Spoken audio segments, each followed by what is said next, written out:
It was 3 days of mud, drugs, traffic jams, and overflowing toilets. And yeah, a little peace, love, and legendary music. The 1969 Woodstock Festival remains one of the most iconic events in music history. Yet, as the decades pass, those who weren't there start to see it all through rose-colored glasses. But that doesn't mean that the festival was all dancing, holding hands, and daisy crowns. These are some of the messed up things that happened at Woodstock.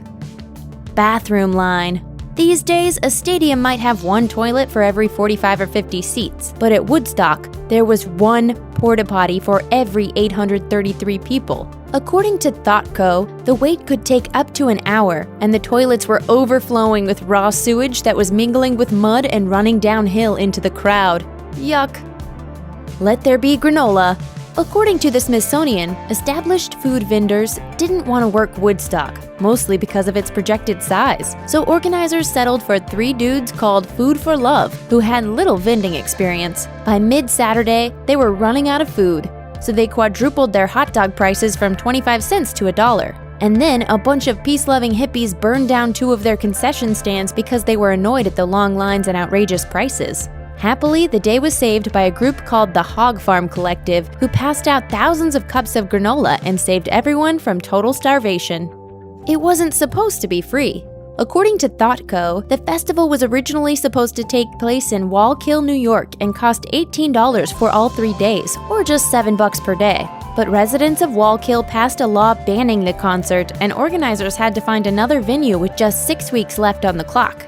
Then, a dairy farmer in Bethel offered up some land. The stage, parking lots, concession stands, and a children's playground got finished just in time. But organizers didn't think to prioritize ticketing. By the time 50,000 people had walked right in and camped out next to the stage, it was too late to go back. So Woodstock became a free festival, a mistake that would turn out to be financially devastating for its organizers.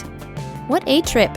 The festival was famous for the mud and the music, but it might have been even more famous for the drugs. And people weren't just selling drugs, they were putting them in stuff that they handed out for free to unsuspecting festival goers, a nurse told the Times-Herald Record. Outside the tent, they were giving out electric Kool-Aid laced with whatever. A lot of the kids hurt with this stuff were just thirsty. They didn't have any choice. Woodstock organizer Michael Lang recalled being extra careful about everything he consumed at the festival because laced food and drink was everywhere. He said, "I didn't drink anything that didn't come from a bottle I didn't wash or open myself." The hippie-pocalypse. The scene on the roads leading to the festival was similar to the opening credits of The Walking Dead. Politico even calls Woodstock one of the top 10 worst traffic jams ever, with vehicles jammed up for 10 miles on the New York Thruway for the entire 3 days of the festival. Some people even abandoned their cars and walked in, turning the freeway into a parking lot. A few acts even had to be flown in via helicopter, and residents along the roads were trapped by the abandoned cars blocking their driveways. The Grateful Dead. Many people said the Grateful Dead was one of the worst acts at the festival. Even Jerry Garcia's friend Phil Siggener told the Times-Herald Record, "It was the worst show of theirs I'd ever seen." But it wasn't exactly prime conditions for a concert. Dead drummer Mickey Hart told Goldmine, "It was a very terrible moment for us. The stage was collapsing, it was raining, Jerry Garcia and Bob were getting shocked at the microphones." Peace and violence. Woodstock was mostly peaceful, although there was one notable instance of violence. According to the Huffington Post, during the Who's performance, political activist Abby Hoffman got on stage and took the mic. The Who's Pete Townsend tolerated him for a few seconds before hitting Hoffman on the head with his guitar. "Put some shoes on, hippie." The on-site festival medical team dutifully handled what was expected to be a crowd of roughly 50,000 people and turned into 500,000. According to the Journal of Emergency Medical Services, by the end of the week, staff reported that they had treated 797 bad trips, 23 epileptic seizures, 57 cases of heat exposure, and 176 asthma attacks. There were also 938 foot lacerations, 135 foot punctures, and 346 random other foot injuries, proving that people really ought to wear shoes. CNN reported that a woman also fell from stage scaffolding and broke her back. Remarkably, considering the massive crowd, only 2 people died during the festivities, one from an overdose and one in a tractor accident, while 500,000 lived to tell the amazing story. The Samurai. As one of the most legendary warrior classes in history, samurai are a staple of pop culture and high culture alike. Because of their popularity, we know a lot about the samurai, but some of the more obscure things are pretty dark. Here are messed up facts about the samurai. History explains that seppuku is a ritualistic suicide method where a samurai slices his stomach open with a small sword. Ever since it emerged in the 12th century as an honorable method for losing samurai to die on the battlefield, Japan has wrought all sorts of abdominal slicing doom upon its elite warrior class. According to Thought Code, there were two basic ways of doing the deed. The more awful variation had the performer cut his abdomen open with a vertical and a horizontal cut, then wait for death and excruciating pain. However, most opted for the softer variants, where a helper decapitated them immediately after the first cut. Outside the battlefield, seppuku was an elaborate process, where the participants made a day out of it with rituals such as the writing of a death poem and having a good drink of sake before grabbing the blade. Usually, there were even spectators present. Samurai warriors could perform seppuku as a political protest or to show their overwhelming grief after the death of a beloved leader. It was also a form of death sentence. Shoguns and daimyos could command their underlings to perform seppuku for real or perceived slights, at which point the person had to follow through, or else he'd bring shame to himself and his entire family. Bushido code is one of the first things many people associate with the noble samurai, but is it really what we think it is? Not quite, according to Dr. Henry Smith of Columbia University. The original Bushido was just one of the assorted warrior guidelines in Japan's history. Their values often included things like fighting spirits, skill, duty, honor, loyalty, and self-sacrifice, but focused on different things and were still pretty martial. Since Bushido is the one we know today, surely it was just the code that won some sort of samurai ethics tournament to become the one everyone started to follow. According to Dr. Smith, again, nope. When the Meiji Restoration of 1868 ended the Edo period and essentially abolished the samurai class, samurai warrior values steered the loyalty aspect from the samurai's immediate master to a more generalized appreciation of the emperor and nation. The 1899 book Bushido, The Soul of Japan is arguably the most influential description of this reimagined Bushido in modern Japan, which is ironic because the book was aimed at Western readers and retooled Bushido as a largely non-militaristic take on Western chivalry. Instead of samurai, this new Bushido is for everyone in the Japanese society and focuses on the positive aspects of a loyal, humble, brave, and hardworking citizen. As Japan Guide notes, the samurai really started flourishing during the Edo period, between 1603 and 1867, when they rose to the upper echelons of Japan's society and became the highest caste. However, their higher-than-ever social status didn't mean they were free to do whatever they felt like, at least when it came to marriage. According to Hisako Hata, curator of the Edo Tokyo Museum, marriages of the Edo era were generally prearranged, and young members of the samurai class had it particularly bad. Apart from having their parents essentially choose from a spouse from whatever family was deemed socially appropriate, they also needed the local authorities to consent before they could marry that virtual stranger in the first place. This system made love marriages extremely rare, but that didn't mean people still didn't fall in love. As a result, some young, desperate lovers would commit suicide together when it became evident that their parents had other plans for their marital future. Katana swords are at least as cool and legendary as their historical samurai wielders, and they've held a lot of ceremonial sway over the years. However, a katana is still a sword, which means it had to be tested before the swordsmith presented it to its samurai owner. According to Vintage News, the testing was an elaborate process called tameshigiri, or test cut. This put both the sword and its user's skill to the test by cutting into materials such as bamboo, wood, or armor, and if either the katana or the man swinging it weren't up to the task, the sword could quite easily be ruined. Tameshigiri is still practiced today, but one dark subsection of the practice has hopefully gone the way of the dodo, testing swords on actual human bodies. The bodies were usually those of dead criminals, but using corpses didn't make the process any less gruesome, especially as a mutilation count was sometimes inscribed on the sword as a creepy seal of quality.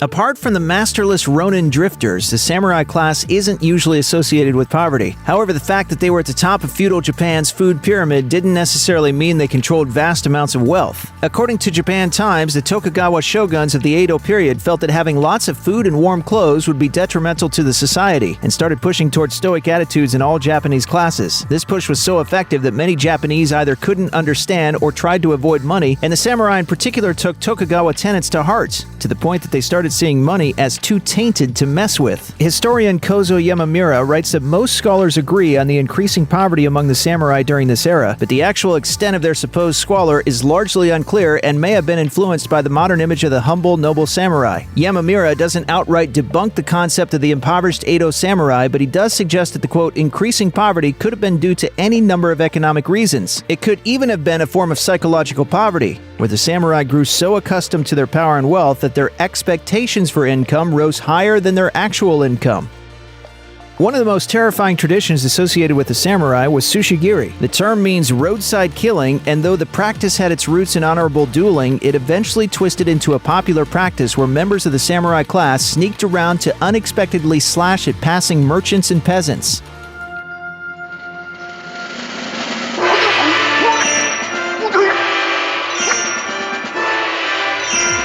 Sometimes there were vague excuses for these gruesome slayings, such as testing out a new weapon or practicing a strike. Other times it was done simply because the samurai just happened to feel like it. There was even a legend floating around that performing 1,000 sushigiri killings could cure illness. All in all, it was not a great time to walk out at night if you were a merchant or peasant. Encyclopedia of Japanese Swords says that sushigiri ultimately became such a massive problem that the newly empowered Tokugawa officials prohibited it in 1602. Even then, the custom didn't exactly go away overnight. Regular instances of sushigiri were reported well into the Edo period, to the point that even the third Tokugawa shogun was rumored to often sneak out of the Edo castle to chop up passersby on the dark streets of his city. All things must come to an end, and HistoryNet says Japan's feudal system sang its swan song on a battlefield near Kagoshima on September 25, 1877. The country has been moving toward modern times, aided in no small part by none too subtle hints from the superior military might of the U.S. Traditional samurai had resisted change because it stripped them of their previous power, and there had been several unsuccessful revolts. Now, only the Satsuma clan samurai and their leader Takamori Saigo remained, and Saigo's initial attempts at peaceful negotiations with the government had descended into violence. This was a problem because the government had sent 30,000 soldiers to face him. Saigo had 500 men who were so short on supplies that they had to melt trinkets into bullets, and their only medical supplies were a carpenter's saw and some rags. As the imperial army was hammering his positions with lethal artillery fires, Saigo resigned himself to his fate and had a final sake party with his closest friends. Early in the morning of September 25th, the Imperials stormed the samurai positions. 3 hours later, only 40 of Saigo's men were alive, and the samurai leader himself was mortally wounded. Saigo had his follower Shinsuke Beppu take him to an appropriately nice hilltop spot and behead him. After this, Beppu and the remaining samurai drew their swords and charged the enemy gunfire. None survived. Nowadays, we talk about adding insult to injury, but the samurai like to approach this concept the other way around. As the Encyclopedia of Japanese Swords tells us, a practice known as kirasute gomen allowed them to legally kill people who they felt were disrespecting them, as long as they did it immediately after the supposed insult happened, and the victim was of a lower social class. The insult and retaliation needed to be seen by a witness who could recount the events in front of a court, though the samurai were allowed to use their own servants and friends as witnesses. So did every samurai have a blank check to kill almost any merchant or peasant who looked at them in a funny way or made fun of their socks and sandals combo? Such a mild insult. Well, not exactly. There were actually serious repercussions for anyone caught abusing the system. A samurai who was found to misuse his kirasute gomen privileges was given a severe punishment, which could be a shameful death by beheading, and his house being abolished so his sons couldn't inherit his title and position. Ouch. What does a warrior do during a period of peace? Well, if he's a samurai, he might start wearing outlandish clothing, get a rebel haircut, and join a themed street gang to terrorize common folks and clash with other gangs. You know, like in the movie Warriors. Warriors, come out to play! According to Law and Order in the Age of the Samurai, the lack of respect and also the lack of wars to fight drove some bored and unemployed Edo period samurai out on the streets, where they joined with other highborn kids to form gangs such as the Kabukimono and the Kyokaku. Kabukimono were a flamboyant group that eschewed traditional samurai behavior in favor of strange clothes, deliberately debauched behavior, and strange slang. Their behavior was that of a stereotypical 1980s movie gang in that they roamed the streets harassing townspeople, wreaking havoc, and brawling with other gangs. Kyokaku, or Street Knights, were one of those other gangs and the natural enemy of the Kabukimono. They were vigilantes who were comprised of samurai and lower-class townspeople alike and were nominally protecting the people. The Kyokaku carried extra long swords, shaved their traditional sideburns all the way up to the temple, and marked their allegiance with expensive fabrics worn draped over the shoulder or as neckerchiefs. Cool and mysterious as their vigilante antics might have seemed, Kyokaku were basically just another group of street thugs, and the violent clashes between them, Kabukimono, and other factions provided the Edo period with a hefty helping of bloody gang violence.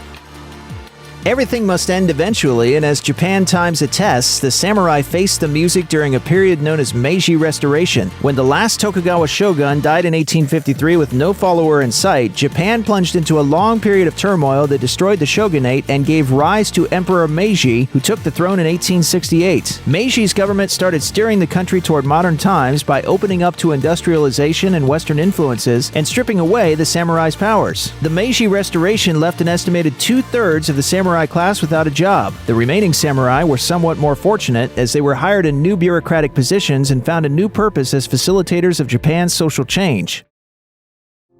The story of the Radium Girls is one of the most horrifying in recent history, yet it has been nearly forgotten today. What started as a fairly good job for a group of poor women, though, soon turned into a nightmare. This is the messed up truth about the Radium Girls. Radium was discovered in 1898, and it didn't take long for entrepreneurs to see the potential value in its luminescent properties. A few years after it was discovered, William J. Hammer mixed it with zinc sulfide and created a paint. While he didn't patent the invention, Tiffany & Company did. The new paint was wildly popular in Europe first, and the people who worked with it would glow as they walked through the streets at night. It wasn't until 1914 that radium-based luminescent paint started to be produced in the United States. By 1921, the main manufacturer had already expanded a few times and moved, changing their name to the United States Radium Corporation and patenting the name Undark for their paint. Other companies started popping up as well, using names like Luna and Marvlite for their paints. They weren't just making paints, they were using those paints too. US Radium hired scores of girls and young women, some as young as just 11 years old, to paint watch dials with the glow-in-the-dark radium-based paint. To make sure the dials got a good coating, the girls were encouraged to put the paintbrush between their lips and twirl it into a point. It was the best way to truly get precise numbers and brush strokes, but with each lick of the brush, they were swallowing radium, which we now know is radioactive. It wasn't long before US Radium was even getting military contracts to paint watches and instrument panels, and that meant more work for the girls. Unfortunately, that also meant more exposure to radium. The workers had been assured that the paint was harmless, so they often played games with the paint. It was common for the girls to paint their fingernails and teeth in order to enjoy the glow-in-the-dark properties. Paint our faces up and put mustaches, and a couple of girls painted their ears. Years later, Harvard physiologist Cecil Drinker did a study to see just how much radium the girls were actually covered in. He discovered that workers would be so covered with the paint and radium dust used everywhere in the plant that they would completely glow, and all along they were assured it was safe.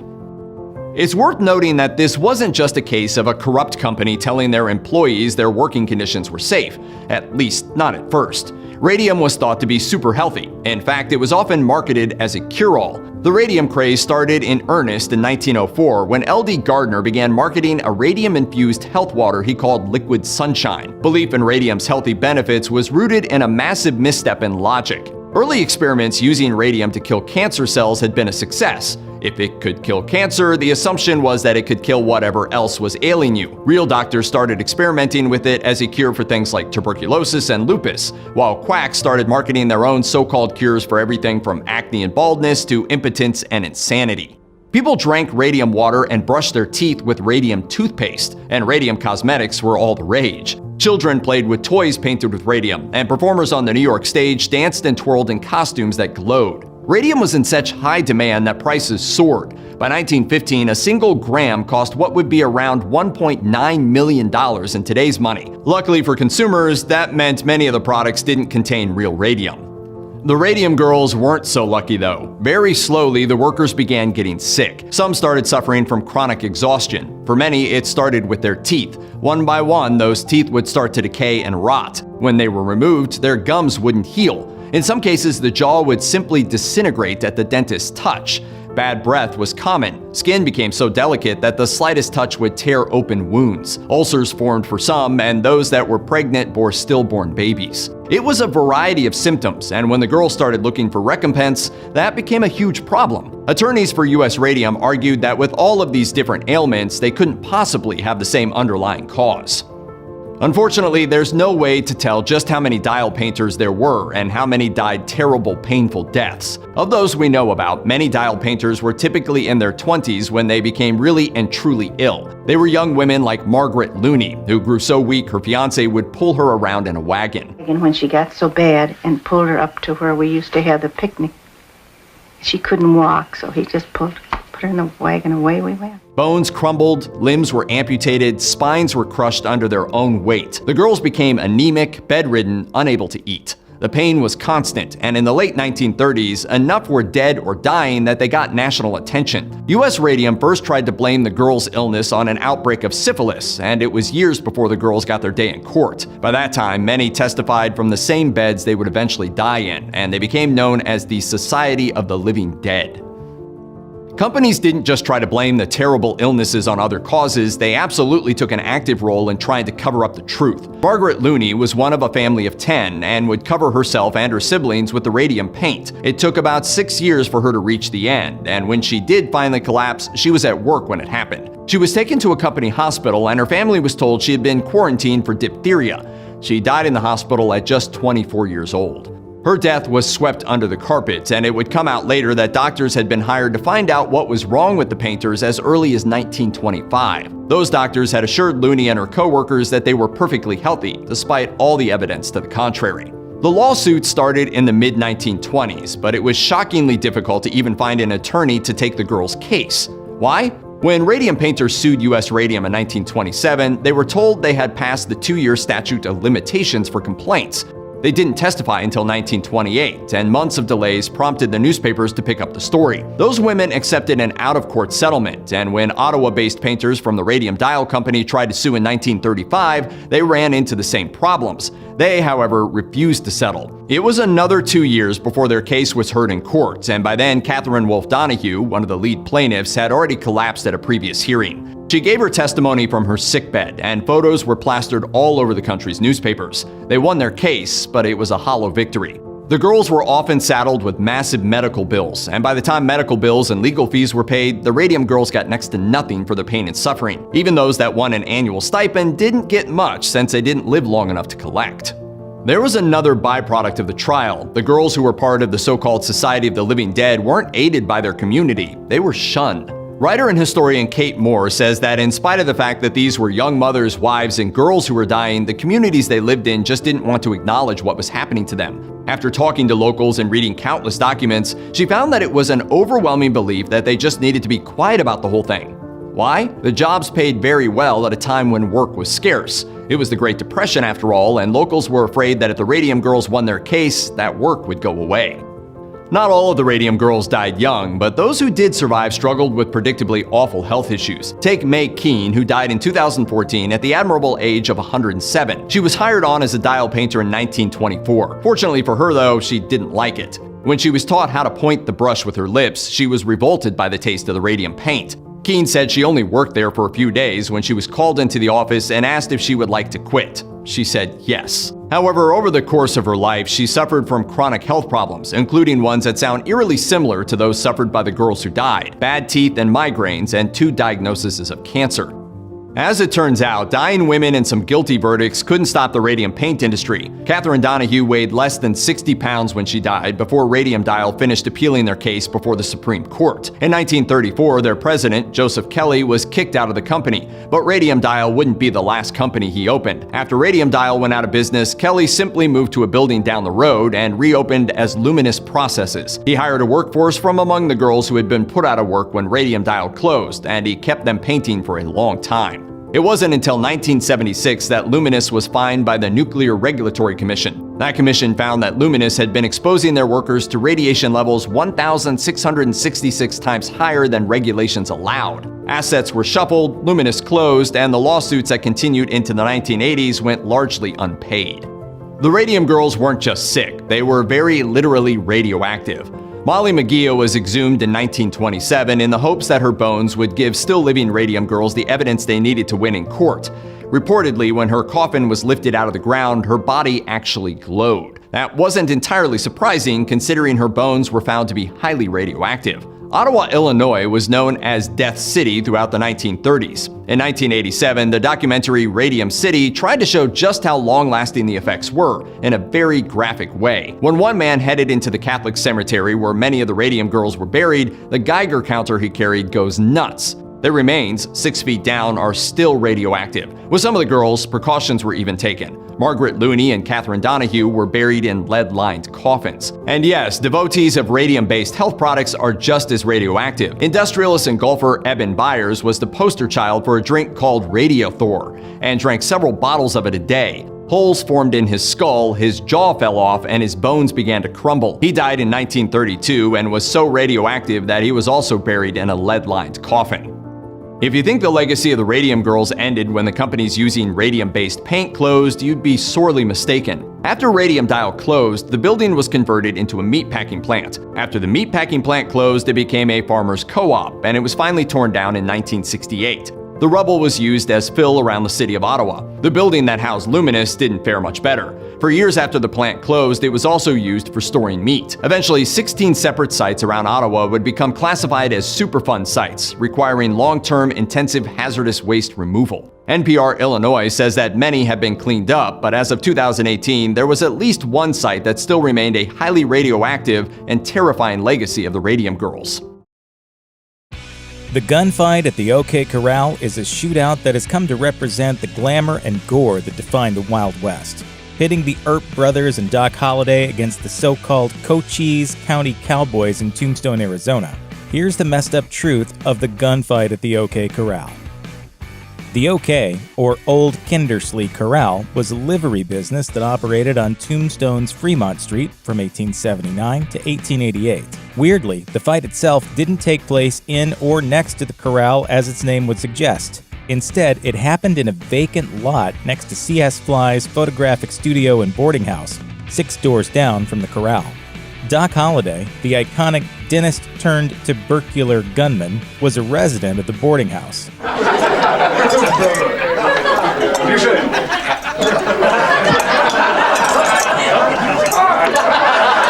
One of the fight's main instigators, Ike Clanton, took cover in the studio while shots were being fired.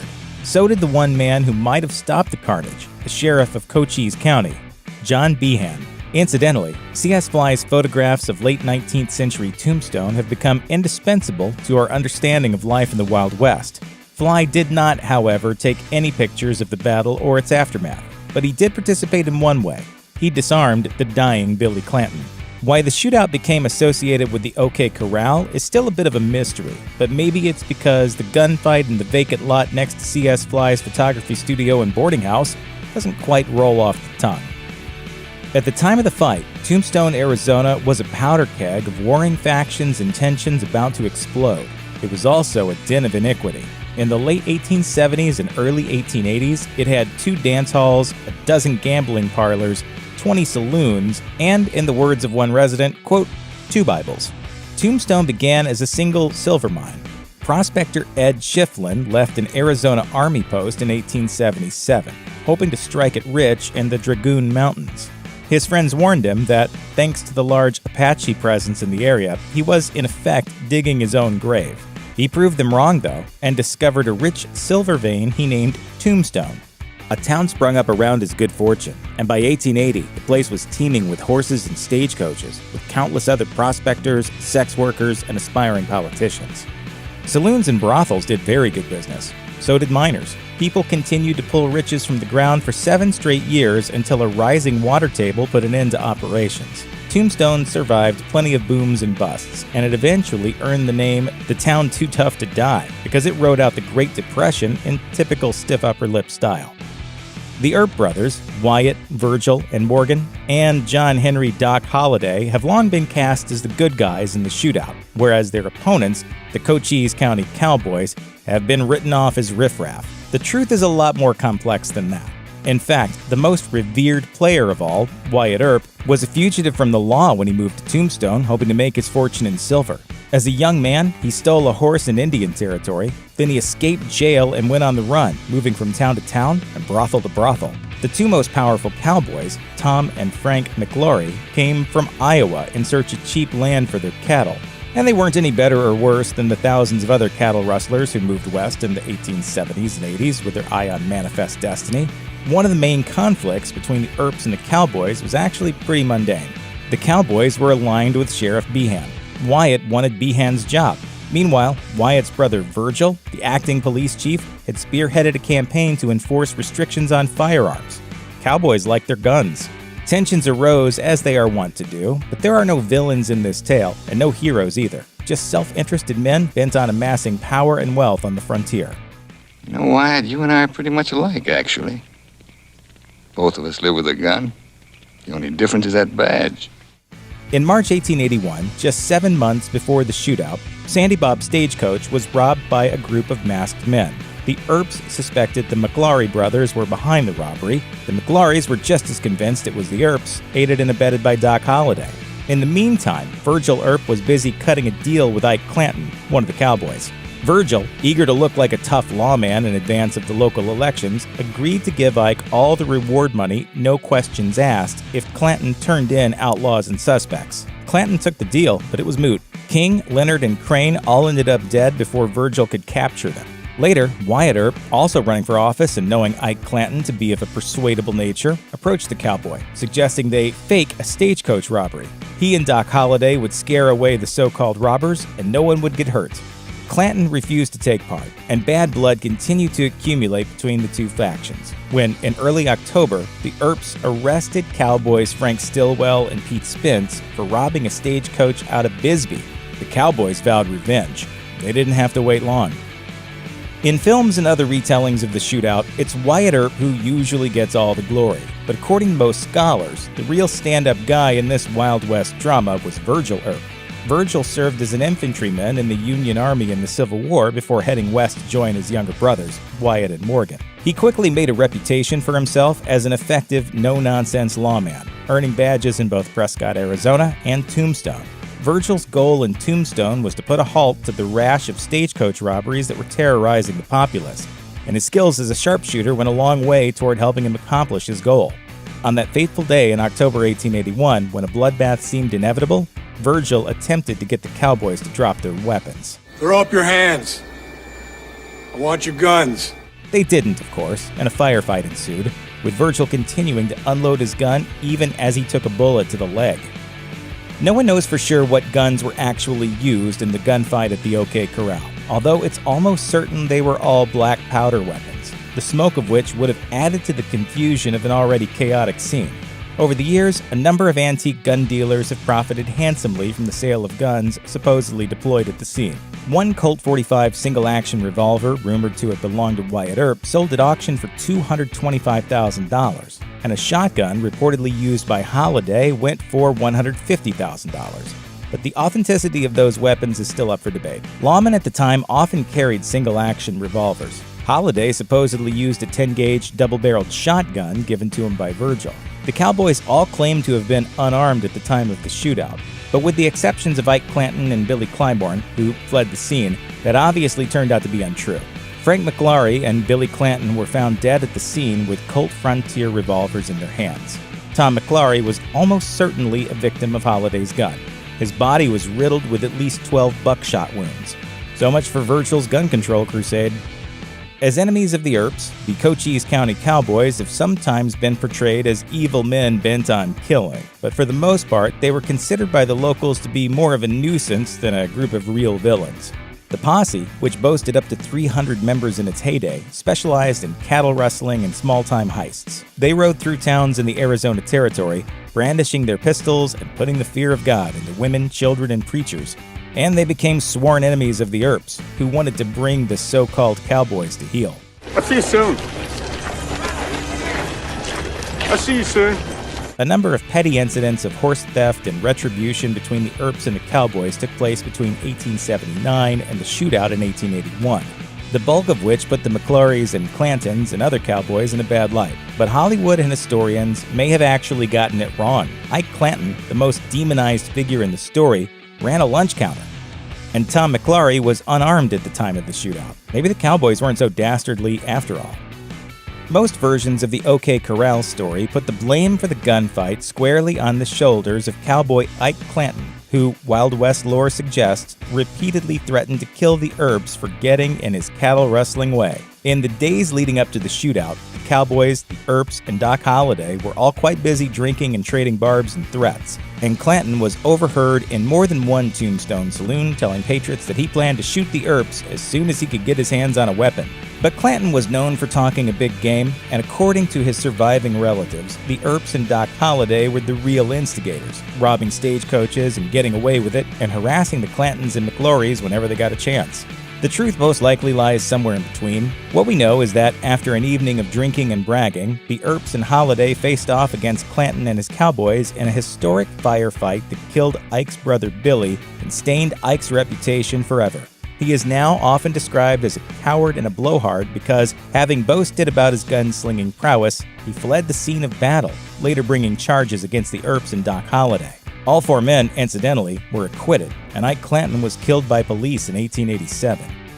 Wyatt Earp described the Cochise County Cowboys as, quote, lowlives and cow thieves. Regardless, the town mourned Billy Clanton and Tom and Frank McLaury in spectacular style, with 2,300 people paying their respects over the course of the day-long memorial. The funeral procession wound for 2 blocks and was comprised of 300 people on foot, 22 carriages, and several men on horseback. A brass band led the way to the cemetery. And the cemetery where the men were buried, Boot Hill, is so called because the people interned there often died with their boots still on. Well, if you happen to see this gentleman, tell him I'll be waiting for him at Boot Hill. You'll have only one direction to travel from there. Some tales of the Wild West are greatly exaggerated in their wildness, but in the months leading up to the gunfight at the OK Corral, as well as in the months following, no one was charged with a crime. Masked men robbed stagecoaches and got away with it. Or, in the case of the outlaws suspected of the Sandy Bob stagecoach robbery, they were killed before they could stand trial. Men simply took justice into their own hands, meaning that after the Earps and Doc Holliday were exonerated for the killings of Billy Clanton and the McLaury brothers, Morgan Earp was shot dead in a saloon. Wyatt, vowing vengeance for his brother, assembled a posse and unleashed a vendetta, gunning down Frank Stillwell and his accomplices in cold blood. Newspaper accounts of the gun battle varied greatly, depending on the individual publication's alliances with the fighters. The Tombstone epitaph sided with the Earps, and the Nugget was with the Cowboys. The epitaph's name had many joking that it would be dead within a year, but the newspaper proved to be resilient and relevant, partially because of founder John P. Clum's mission to use its pages to rid Tombstone of corruption, as well as those pesky Cochise Cowboys. Clum wasn't entirely pure in his motives. The epitaph, in addition to aligning itself with the Earps, was also in the pocket of mining interests in the town. The Nugget, in contrast, championed the Cowboys and was, in its coverage of the gunfight, unabashedly biased against Holliday and the Earps. I guess if you're a sheriff cutting deals with local cattle thieves, it's as well to keep their favorite paper sweet. In one article about the battle's aftermath, the writer strains credulity with regard to the Clanton boys, stating, "They did not bear the reputation of being of a quarrelsome disposition, but were known as fighting men, and have generally conducted themselves in a quiet and orderly manner when in Tombstone." A lot has changed in the decades since the rule of Queen Victoria. Sure, people are still pretty messed up in modern times too, but the things that used to go down in the late 19th century were some of the weirdest, strangest practices we've ever heard of. Here are some things about that time period that'll make you especially glad to be living in the 21st century. Death photography. The Victorians were sorta obsessed with death, and it makes sense when you consider the smorgasbord of diseases that stalked Victorians. Measles, scarlet fever, diphtheria, rubella, typhus, cholera, you name it. It was sort of a gauntlet of death that children and adults alike ran through every day. Those very real threats and sense of loss led people to keeping trinkets of their dead, like locks of hair and photos of their lifeless bodies. At the time, photographs were still new and barely affordable, so oftentimes, families waited until a loved one had passed before ever taking a snapshot of them. To do so, the bodies were kept at home during the mourning period and staged with children or siblings to pretend as if they were alive during the shot. Some photos even showed faces with open eyes to really capture the creepy essence of it all. You really messed up. Here you thought those glamour shots from the 80s were awkward. Gravedigger. Gross anatomy is an important course for medical students. It gives them practice slicing and dicing on a human cadaver before they start turning their scalpels towards the living. And in the Victorian era, it was common for students to learn by dissecting those who'd been sentenced to death for a crime. But once Britain passed a law that made fewer offenses punishable by death in 1823, those students had to look elsewhere for training time. Instead of lingering around the executioner's chamber, body merchants started hitting the cemeteries to dig the dead out of their graves to sell them to med students. And they fetched a pretty penny for them too. The fresher the body, the more in demand it was. So when cemeteries started installing watchtowers and guards, body snatchers had to get creative. Sometimes that meant turning those shovels into murder weapons and skipping the graveyard altogether. Whether the students buying these bodies were aware or not, that certainly seems to run afoul of the Hippocratic Oath. But that's not even the craziest thing they did with dead bodies in that era. Corpse medicine. If pharmaceuticals and aggressive treatment plans freak you out now, just imagine what it was like to have your doctor prescribe you a dose of human skull back in the day.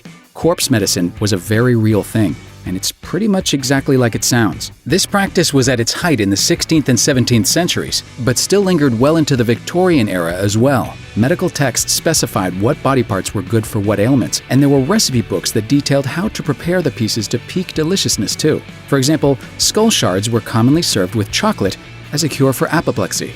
Executioners were often linked to corpse medicine, so it wasn't uncommon for them to do double duty as a bringer of death and healer of the poor, selling pints of warm blood from the recently dead for people to drink. Bad medicine. There was no shortage of reasons a woman could find herself committed to an insane asylum in the Victorian era, and once she was there, doctors had some unorthodox methods of administering their cures. One way was just to remove all of a woman's reproductive organs in the hopes that it would dial down the perceived craziness. Dr. R. Maurice Buck, for example, was the superintendent at the London Asylum for the Insane for several decades and performed hundreds of surgeries on its patients, from hysterectomies to uterine adjustments. In 1898, he gave a speech to the American Medico-Psychological Association detailing some of his cases, like a woman identified as LM. He said she had violent tendencies and seizures and was diagnosed with intense irritation of both ovaries. After they were removed, he claimed she was quite well. Think about that next time you hear about the side effects for antidepressants on TV. Baby farmers. If you thought these practices were dark, just wait till you hear about the Victorian-era baby farmers. At the time, birth control wasn't as sophisticated as it is now, so an unwanted pregnancy could be devastating to a family. That's where the baby farmers came in. These people would take unwanted babies for a fee with the promise of finding them a new home or becoming full-time caregivers themselves. Only not all of them actually placed these children into new families. Instead, they'd collect their fees and then just execute the babies anyway. The worst of the worst was Amelia Dyer, who provided her services to desperate mothers for more than 30 years. She charged the equivalent of $10,000 in today's cash value, and at the time of her capture was taking an average of 6 babies every day. She was convicted after the body of baby Helena Fry was fished out of the Thames River, and she admitted to police that every baby strangled with tape was her victim. It's not known how many she killed, but the number is somewhere in the hundreds. It doesn't get much grislier than that. A separation sale. Divorce wasn't legal in England until the Matrimonial Causes Act of 1857, which meant estranged spouses had to find another way out of an unhappy marriage. As a result, wife selling became a completely legitimate way to get out of a marriage, and it continued well through the 19th century, particularly in rural Britain. According to research, wife sales could happen in public or in private, but the public sales were quite the spectacle. The husband typically put some kind of rope on his unwanted wife, took her to a public square, and asked for offers.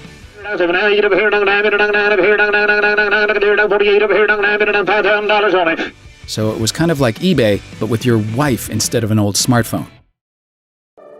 Being Queen Victoria was a pretty sweet deal, considering all her wealth, palaces, and devoted subjects. But if you scratch beneath the surface that isn't often covered in the movies and TV shows about her, you'll find plenty of calamity and controversy. Every family has a black sheep, like a slightly racist uncle. But what if you were related to the most notorious serial killer of all time? Well, there's actually a theory that Victoria's grandson, Prince Albert Victor, was Jack the Ripper. Eddie, as he was affectionately known, was rumored to have contracted syphilis from a prostitute in the West Indies. Living in an age before penicillin was a bad time to be sexually irresponsible, as STDs were rife and there was no easy cure. The theory goes that as the syphilis began to rot Eddie's brain, he took his revenge by killing ladies of the night in London's East End. Another theory suggests that he secretly impregnated and married a common Catholic girl from Whitechapel who was friends with Jack the Ripper's victims. Apparently, in order to stop the scandal and silence everyone who knew about it, an agent of the royal family started slaying anyone who knew. Victoria's physician, William Gull, was rumored to have carried out the dark deeds. The theory is also the basis for Alan Moore's graphic novel From Hell, which was adapted into a film starring Johnny Depp. There was little love for Queen Victoria on the Emerald Isle. During her rule, Ireland suffered through the Great Hunger, the darkest and most despair-riddled 7 years in the country's history. This fierce and unforgiving famine resulted in the deaths of 1 million men, women, and children, and caused 1 million more to forsake their native country and immigrate to distant shores. Victoria made a token gesture of donating £2,000 to aid victims of the famine, but it did more harm than good. As royal protocol dictated that no one could appear more generous than the Queen, when the Sultan of Turkey offered £10,000, he was told to reduce it to below £2,000 as to not offend Her Majesty. According to historian Christine Keneally, there is no evidence that Victoria had any real compassion for the Irish people in any way. In her very long reign, she only visited Ireland 4 times, and one of those times was 1849, when the famine was still raging but coming to an end. Victoria's reputation was eventually so infamous in Ireland that she came to be known by the nickname the Famine Queen. You can't kill an idea, and apparently you can't kill Queen Victoria either. Despite a staggering 8 assassination attempts on her life, she had a lot of heart and a survivor's soul. What doesn't kill you makes you stronger, and the assassination plots actually boosted her popularity. The public loves an underdog, and Victoria herself took a philosophical view on the people who wanted to do her in, even once saying, "It is worth being shot at to see how much one is loved." Her assassins were a mixed bunch of desperados who probably thought killing the monarch would land them in the history books. Instead, they failed and have all been consigned to obscurity. The only assassin who came close to harming a hair on her head was a former soldier named Robert Pate. He whacked the Queen over the head with an iron-tipped cane that left her bruised and battered but still very much alive and kicking. She made a point of appearing in public 2 hours later, because when you're a royal, the show must go on. Pate was sentenced to 7 years in Tasmania's penal colony. The other would-be assassins were either exiled, imprisoned, or carted off to the asylum at Her Majesty's pleasure. Victoria had an Indian servant named Abdul, whom she treated like an exotic pet. You can't take a Muslim to Florence. I can take a Muslim wherever I like. Some royal lovers use her relationship with Abdul to justify what a progressive monarch she was, but that's questionable at best. Although she was called Empress of India, she never set foot in the country. You should go there. Oh, I can never go there. I am forbidden. Forbidden? They fear I would be assassinated. Victoria regarded India as a remote and exotic place, but also one that had to be ruled by the British. At its peak, the empire included over 13 million square miles of territory and a quarter of the world's population. But Britain's policy of colonialism did untold damage. Abdul's fellow countrymen and women suffered terribly. In the late 19th and early 20th centuries, an estimated 12 to 30 million Indians died from starvation, while Britain benefited immensely from plundering India of all its loot. In general, British imperialism led to widespread poverty, famine, and genocide. While Victoria had no say in government policy, she was the figurehead as the British Empire thrived, and the inhabitants of the countries it occupied very much did not. As a child, Victoria was forced to adhere to the Kensington system, which was devised by her mother's royal advisor, John Conroy. It fostered complete dependence upon her mother, kept interactions with other children to a minimum, and isolated her from the world. It also forced Victoria to hold someone's hand every time she climbed the stairs, and she was made to share a bedroom with her mother until she became queen. She grew up to loathe this repressive system, and her mother for giving it the green light. Alas, the rot had already set in, as her difficult upbringing had a detrimental effect on her relationship with her own children. She could be fiercely critical and have an acid tongue. She even blamed her son Bertie for Prince Albert's death, which she believed was caused by typhoid fever he contracted while visiting his troublesome son in Cambridge to give him a stern talking to. In general, she didn't think very highly of babies or pregnancy either. She branded it the shadow side of marital life and once wrote, "An ugly baby is a very nasty object, and the prettiest is frightful when undressed." Mother Earth she was not, although doctors have since suggested that this mother of 9 suffered from postpartum depression. Before Prince Andrew made tabloid headlines around the world, there was Edward VII, the Playboy King. Known as Bertie, he set a new royal standard in affairs, drinking and gambling. Bathing in champagne was one of his preferred pastimes and just the tip of the iceberg. Being born in such a repressive society may have instilled in Bertie a need to rebel, but more likely, an indulgent yet distant mother led him to behaving like a hell-raising and party-loving rock star before the likes of Led Zeppelin had even strummed a single chord. Bertie once remarked, "I don't mind praying to the Eternal Father, but I must be the only man in the country afflicted with an eternal mother." Like most people who act out, there was probably a little lost child inside him looking for the attention that his parents never gave him.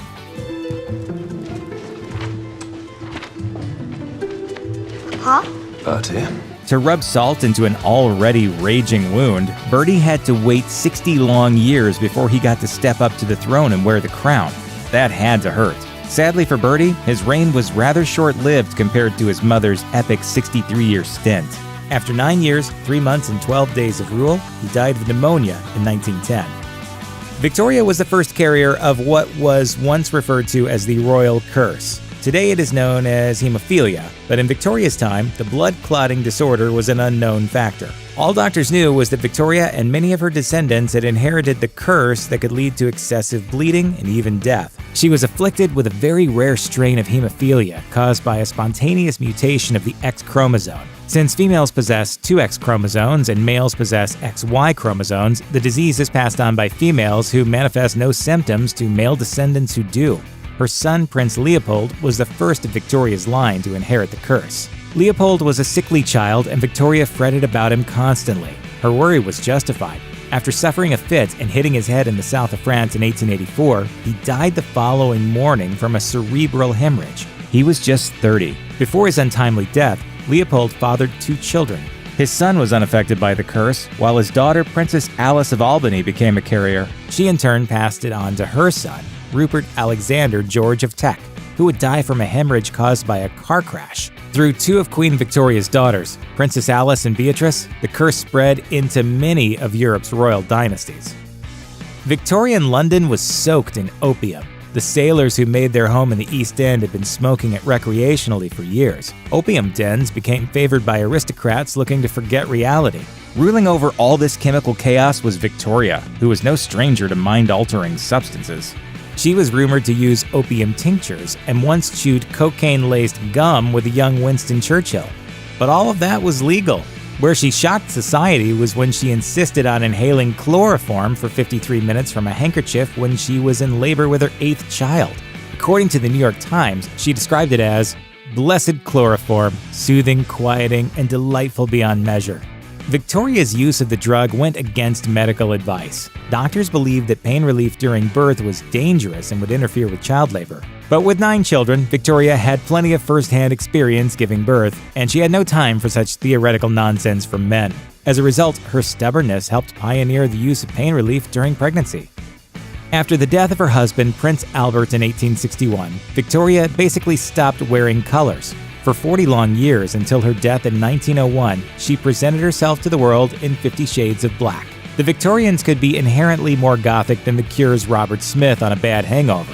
They tended to romanticize horrific things like tuberculosis. Looking like you were at death's door was often all the rage, so society tried to be pale, frail, and morbid. By committing herself to wearing nothing but black, Victoria provided the nation with a cast-iron template on how to be a diva of despair. Such was her Gothic greatness that you could quite fairly call Queen Victoria the patron saint of goth. But strangely enough, white wedding gowns are actually her greatest sartorial legacy. As a 20-year-old blushing bride, she started the fad for white weddings and single-handedly influenced nearly 2 centuries of what women wear when getting hitched. Billy Idol clearly owes her some royalties, no pun intended. After getting hitched, Victoria and Albert went at it like bunny rabbits. Although Victorian society was deeply repressed and straight-laced, Victoria loved a good time in the bedroom, as evidenced by her 9 pregnancies. Historians have often pegged her for having a rampant libido. It's even been suggested she was an insatiable predator who devoured her poor husband. Yet such depictions were purely the product of 19th century thought that branded female desire as pathological. Women who expressed the merest curiosity in physical intimacy were considered brazen nymphomaniacs with mental health disorders. Victoria's passionate delight in expressing her love for her husband was countercultural. It was also quite touching and by today's standards, strangely quaint. A note from her diary the day after her wedding night reads, "I never spent such an evening. My dearest, dear Albert, sat on a footstool by my side, and his excessive love and affection gave me feelings of heavenly love and happiness I never could have hoped to have felt before. He clasped me in his arms, and we kissed each other again and again. Oh, this was the happiest day of my life." If you're into love notes, surely that's enough to get you hot and bothered.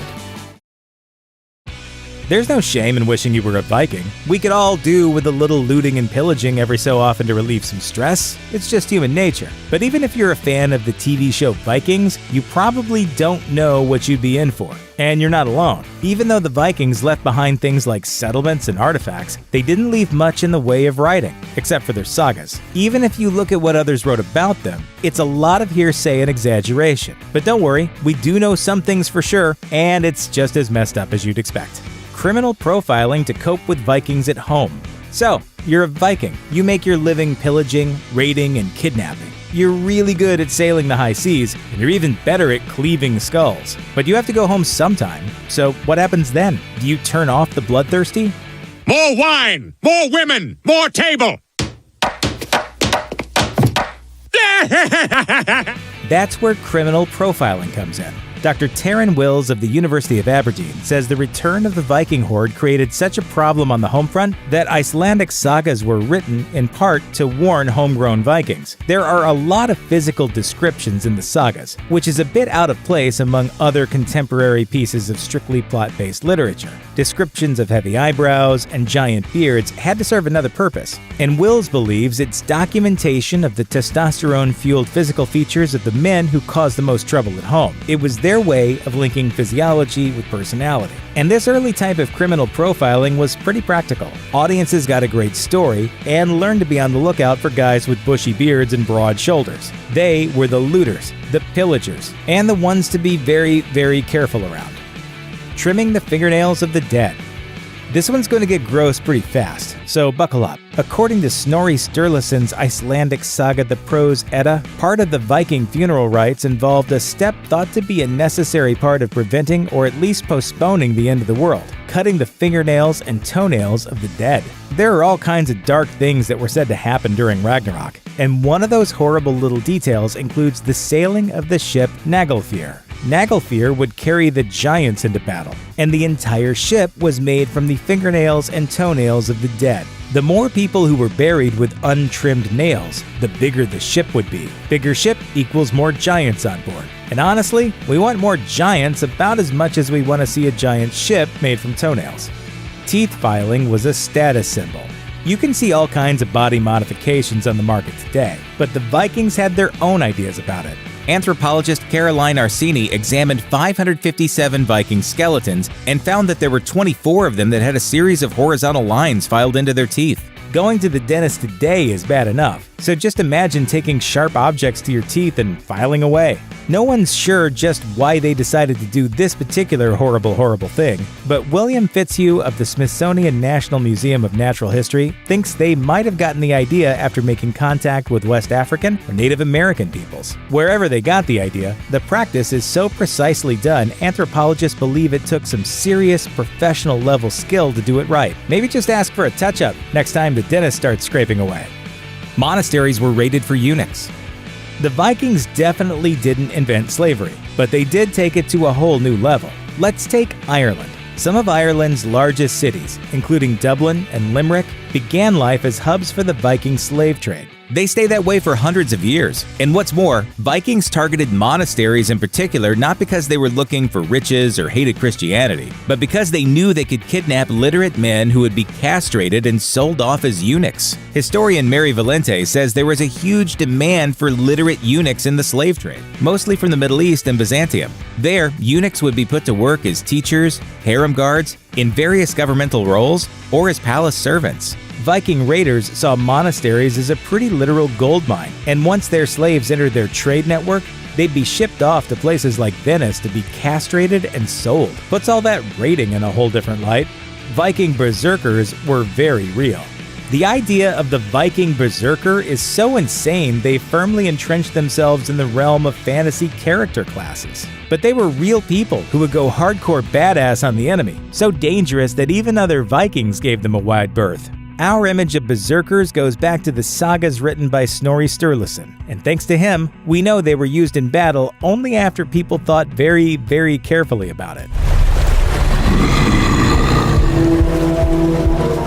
It was such a risk because they could be just as dangerous to their own side. And in 1030, Olav Haraldsson found that out the hard way. His berserkers completely failed to follow orders, lost the battle, and kickstarted the king's ultimate downfall. Oops. No one really knows where berserker rage came from, and it's such a powerful thing it's usually attributed to Odin's influence. Skeptoid's Brian Dunning has another pretty dark, pretty heartbreaking theory. He suggests their supernatural rage and anger, triggered on the battlefield, falls at the extreme end of post-traumatic stress. Other descriptions of berserkers include suffering from an almost seizure-like episode before the rage, a long depression afterward, and a dissociative episode of uncontrollable anger. Berserkers weren't always raging, but when they were, perhaps it was because of severe PTSD. A mysterious disappearance tied to Johnny Depp, an illegal poker den for millionaires and A-listers. You won't believe what happened behind closed doors at Hollywood's infamous Viper Room. Few nights proved more happening than August 14, 1993 on the south side of the Sunset Strip. It marked the launch of Johnny Depp and his business partner's Viper Room, the site of some of the most notorious happenings in Los Angeles. But few in attendance could have predicted the future of the smoke-filled joint, as Tom Petty and the Heartbreakers inaugurated the location. Soon, the Viper Room's siren call attracted a steady stream of A-listers and music legends. But a tragic event brought the club permanent infamy just 2.5 months after opening. On October 31, 1993, actor River Phoenix went into convulsions on the sidewalk in front of the club, suffering an overdose due to lethal levels of cocaine and morphine. Samantha Mathis, Phoenix's girlfriend, and his siblings Rain and Joaquin witnessed the heartbreaking event, reports The Guardian, unable to save him despite CPR and a call to 911. Following the tragic event, Depp closed the Viper Room every October 31st in commemoration of Phoenix's death, reports LA Magazine. Despite the much-publicized death, the Viper Room persisted as a star-studded hangout throughout the 1990s and early 2000s. Over the years, it attracted a steady crowd of recognizable faces, including Uma Thurman, Mick Jagger, Tommy Lee, Pamela Anderson, Charlize Theron, Pink, Juliette Lewis, Cameron Diaz, and more. Two theories have circulated about how the Viper Room got its name. Both have origins in the New Orleans jazz scene of the 1920s and 1930s. Some say Johnny Depp named the place after a Louisiana jazz club, and others say it refers to pot-smoking jazz musicians of that era. The most famous of these Vipers, Louis Armstrong, peppered songs with the term, including 1928's Muggles, as did Cab Calloway and his iconic Reefer Man from 1932. Despite allusions to the New Orleans jazz scene, the Viper Room catered to rock and metal bands, both well-known and obscure, with a few notable exceptions. The club earned a reputation for being one of the few places where the audience often proved more famous than the entertainers, but big names made appearances too. The mid-1990s and early 2000s proved an especially vibrant time for performers, including Stone Temple Pilots, Pearl Jam, Green Day, Oasis, the Red Hot Chili Peppers, Run DMC, Counting Crows, Johnny Cash, and the Pussycat Dolls.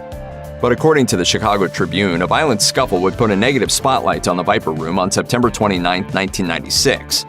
Motley Crue drummer Tommy Lee and his Baywatch beauty Pamela Lee had an altercation involving paparazzi outside the club. According to witnesses, a tabloid cameraman bore the brunt of the attack after Lee allegedly threw him to the ground, damaging the man's hip. You do have a rap sheet for assaults. These are situations that, yes, I could have handled them in a different way.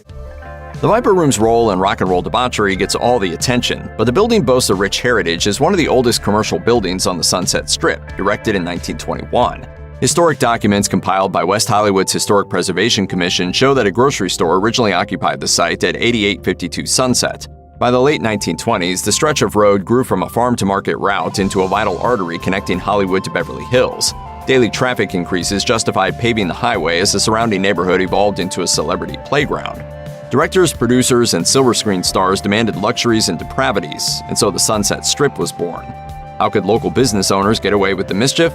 LA Curbed reports that the 1.7-mile stretch of Sunset Boulevard comprising the Strip lay in an unincorporated region of Los Angeles County, while the LA Police Department wouldn't have jurisdiction. The location invited vice. As early as the 1920s, nightclubs and casinos took advantage of this legal limbo, providing the perfect foothold for gangsters. I'm taking over this territory. Although illegal in the city of Los Angeles, gambling flourished on the Sunset Strip, and during Prohibition, the back rooms of local businesses never quit pouring booze. By June 1946, the grocery store vanished, replaced by the Cotton Club, likely named to copy the famous New York establishment. It made no bones about attracting and entertaining America's most notorious criminals. In the late 1940s, Los Angeles experienced significant growth during the post-World War II manufacturing boom. The city's growing pains came with a resurgence of interest in the unincorporated Sunset Strip's dealings. As stories of West Hollywood's mayhem reached the ears of legislators, the location, now renamed the Greenwich Village Inn, became the epicenter of the action. A Sacramento subcommittee on public morals ruled that all 8 Sunset Strip establishments should have their liquor licenses revoked due to indecent, lewd, and lascivious entertainment. They also argued that the businesses offered hangouts for immoral and perverted individuals.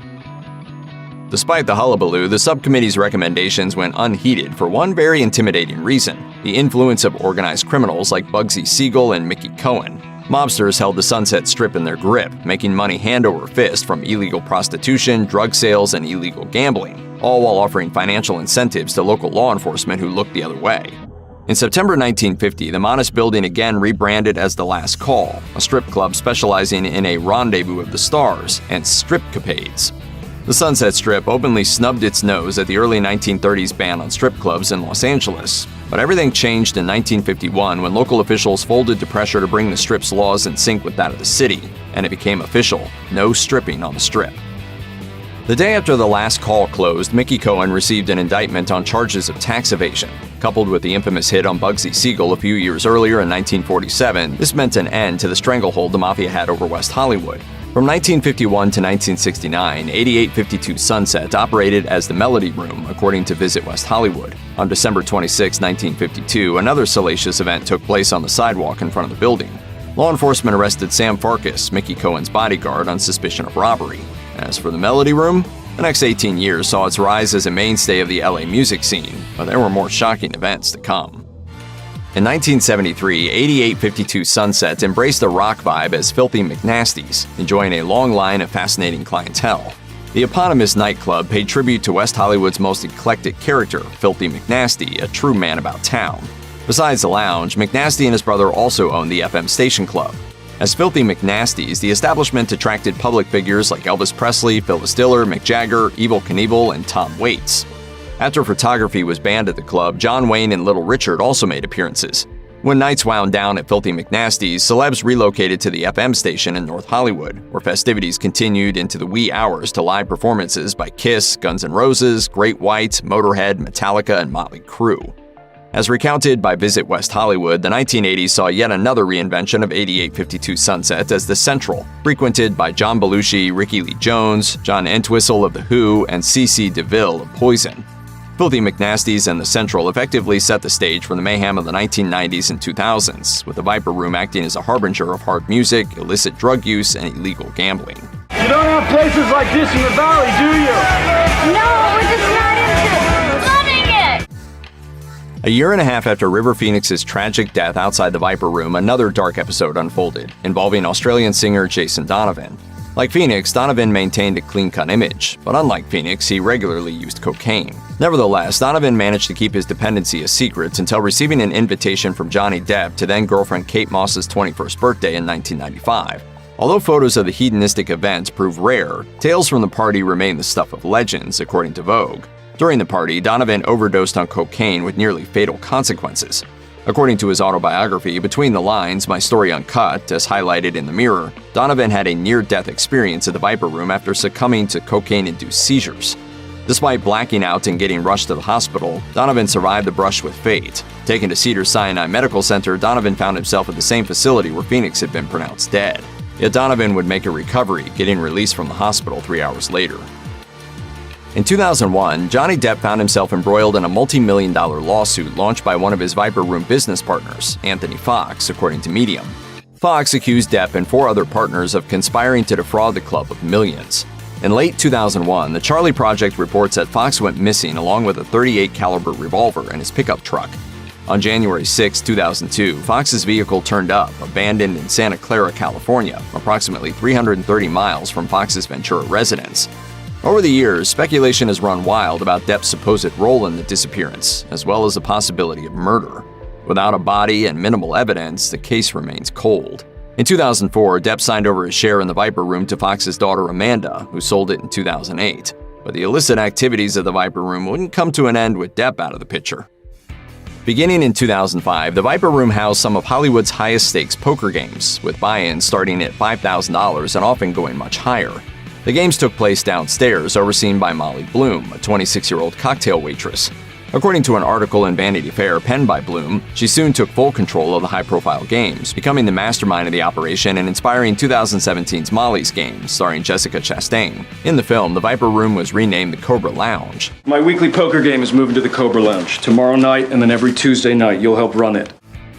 But not all participants of these underground celeb poker games agree with Bloom's take on the scene.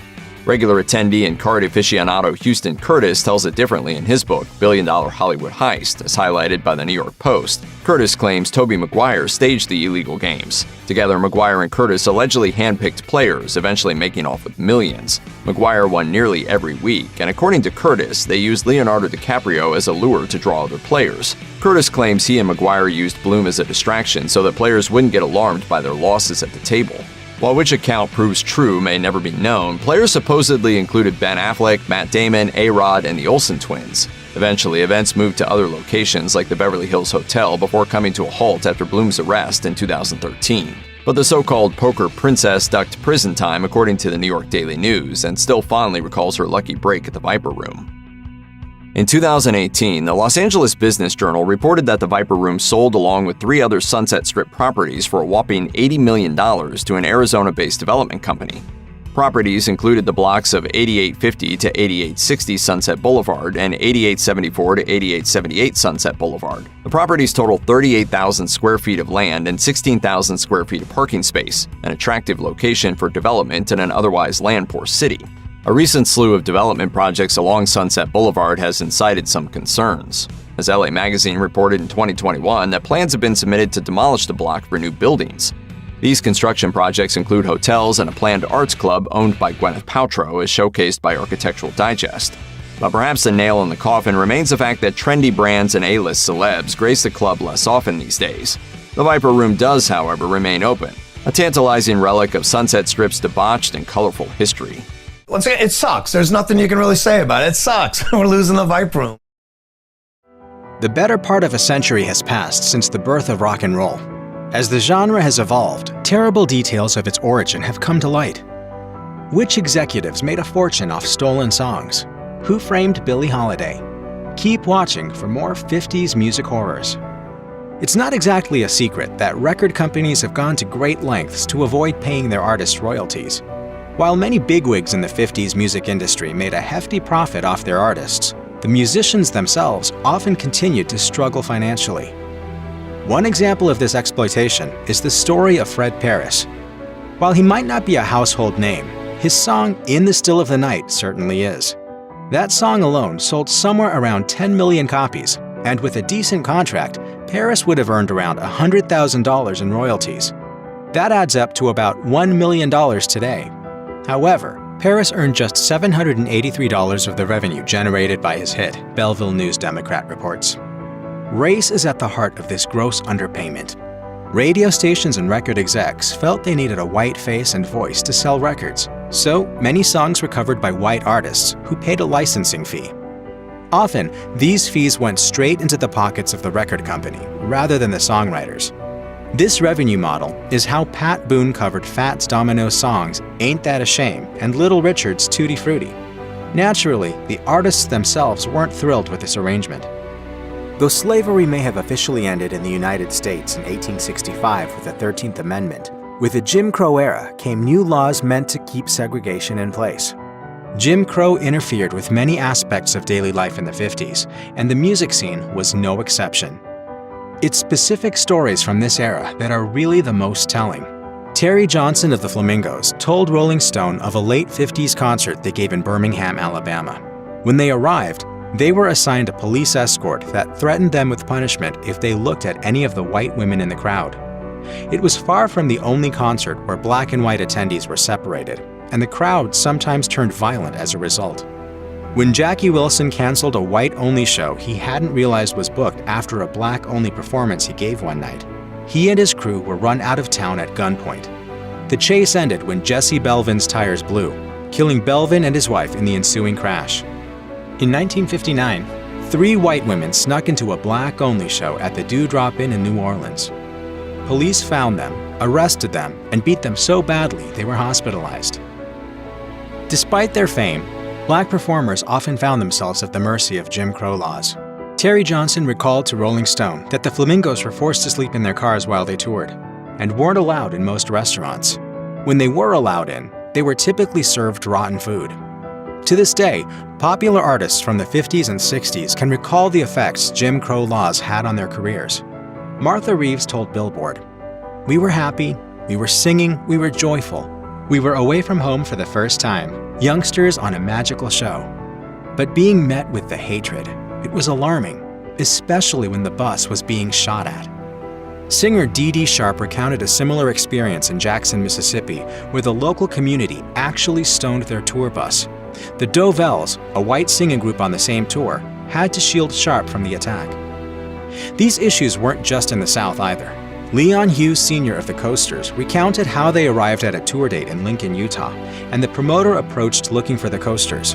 When they responded that they were the Coasters, the promoter grew angry, as he'd expected the group to be white. The incident ended with the group leaving town very quickly. What's the difference between borrowing and stealing? If your answer is, they're spelled differently, then congratulations. You might just be the reincarnation of a 1950s record executive. There's probably no better example of theft in the music industry than the early rock mega-hit Hound Dog. Elvis Presley took it to the top of the Billboard Hot 100 in 1956, but it was first recorded by the blues singer Big Mama Thornton in 1952. According to the Library of Congress, Hound Dog was first performed by Thornton and Johnny Otis. Writers Mike Stoller and Jerry Lieber had seen her perform and were inspired to write the song for her to sing. Johnny wanted us to write for her, and we went and saw her. Saw her perform? Yeah, she was a knockout. Otis was given a songwriting credit and owned half the publishing rights. But once Presley's version topped the charts, Stoller and Lieber sued Otis and reclaimed full songwriting credit. Thornton didn't have resources to combat this discrepancy in court, so history has largely left her out of the Hound Dog legacy as well. When 22-year-old Buddy Holly died in a frozen Iowa field in 1959, 7 of his songs had hit the top 40 in just a year. Despite his wild success, he'd already gone through a battle over royalties and was planning to start his own label. At the time, Holly was so broke, he agreed to join the Winter Dance Party Tour in spite of his aspirations.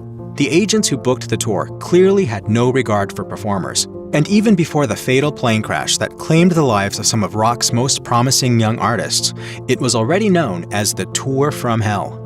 Scheduled to play 11 shows in 11 days, with hundreds of miles in between gigs, the artists were traveling in a converted school bus in temperatures of -30 degrees Fahrenheit. It was so cold that, according to Rolling Stone, when the bus froze in the middle of Wisconsin, members of Holly's band began showing the early symptoms of frostbite. They burned newspapers and took turns sharing a bottle of scotch until they were spotted by a trucker who alerted a local sheriff's deputy. It's no wonder that when the tour's organizers booked another show on their day off, that the already flu-ridden musicians scrambled for a hired plane. That day became widely known as the day the music died. It should come as little surprise that the music industry gave little effort to support artists in the 50s. The story of Billie Holiday is a perfect representation of this neglect. As detailed by The Progressive, Holiday got the attention of Harry Anslinger, the fanatically racist commissioner of the Federal Bureau of Narcotics, when she refused to stop singing a song that referenced lynchings. In 1947, Anslinger's men framed her for buying heroin, and when she finished her 18-month jail sentence, she found that her cabaret performer's license wasn't going to be renewed. This restriction meant she couldn't perform anywhere that served alcohol. She said they wanted to see a black woman who'd been in trouble for drugs. Unable to return to her regular performances, she fell hard into depression and heroin addiction. Fast forward to 1959, she entered a hospital in New York. Before entering the hospital, she warned her family that she feared the doctors would kill her. After being admitted to the hospital, Holliday began to respond to treatment until Anslinger dispatched some of his cronies to prevent doctors from continuing her methadone treatment. She died just a few days later. When rock and roll first hit airwaves, it was pretty clear that its target audience would be teenagers. Many of the songs were ones teens could relate to, featuring coming-of-age narratives focused on the experience of young love and infatuation. But that queued up a horrible problem. Artists and record executives leveraged their involvement with popular music to get whatever they wanted from young fans. 22-year-old Elvis Presley had a small entourage of 14-year-old girls who traveled with him on tour, who he would often wrestle and kiss, according to Vice. At the same time, he was in a relationship with 15-year-old Dixie Locke. He didn't meet Priscilla until he was 24, and she was only 14.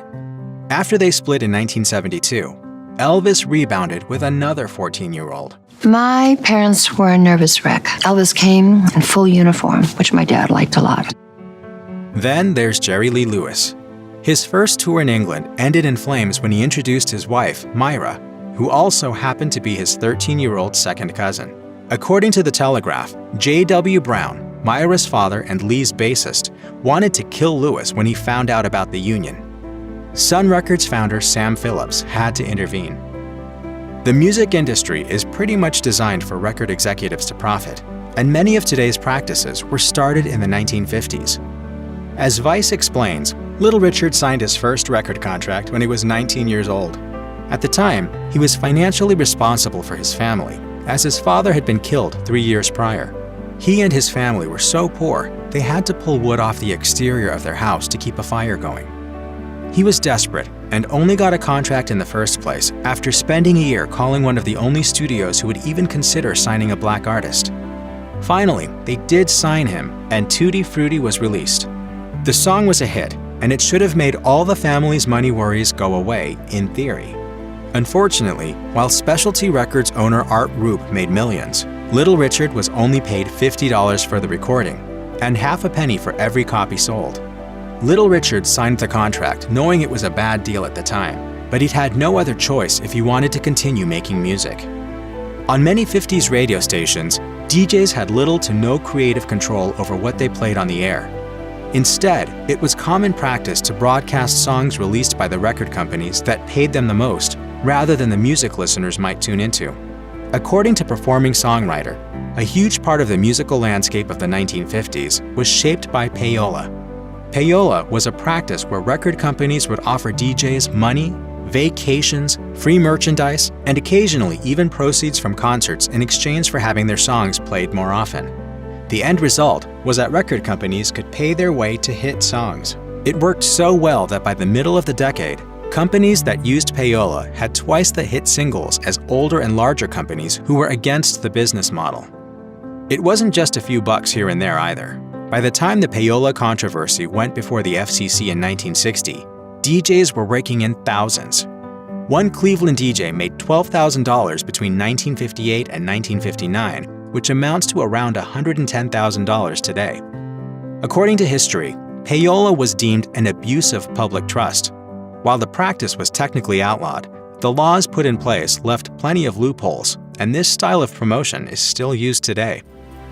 Dick Clark was the face of American Bandstand, and he's synonymous with a show that brought hit songs and legendary performers right into the homes of fans. But did you know that American Bandstand came close to never happening? Before Clark, American Bandstand was hosted by Bob Horn. Horn was in his late 30s when the show started in 1952. It was a massive hit, but things started to go sideways when he was arrested for a DUI in June of 1956. Within just a few hours, he'd been fired from his hosting gig.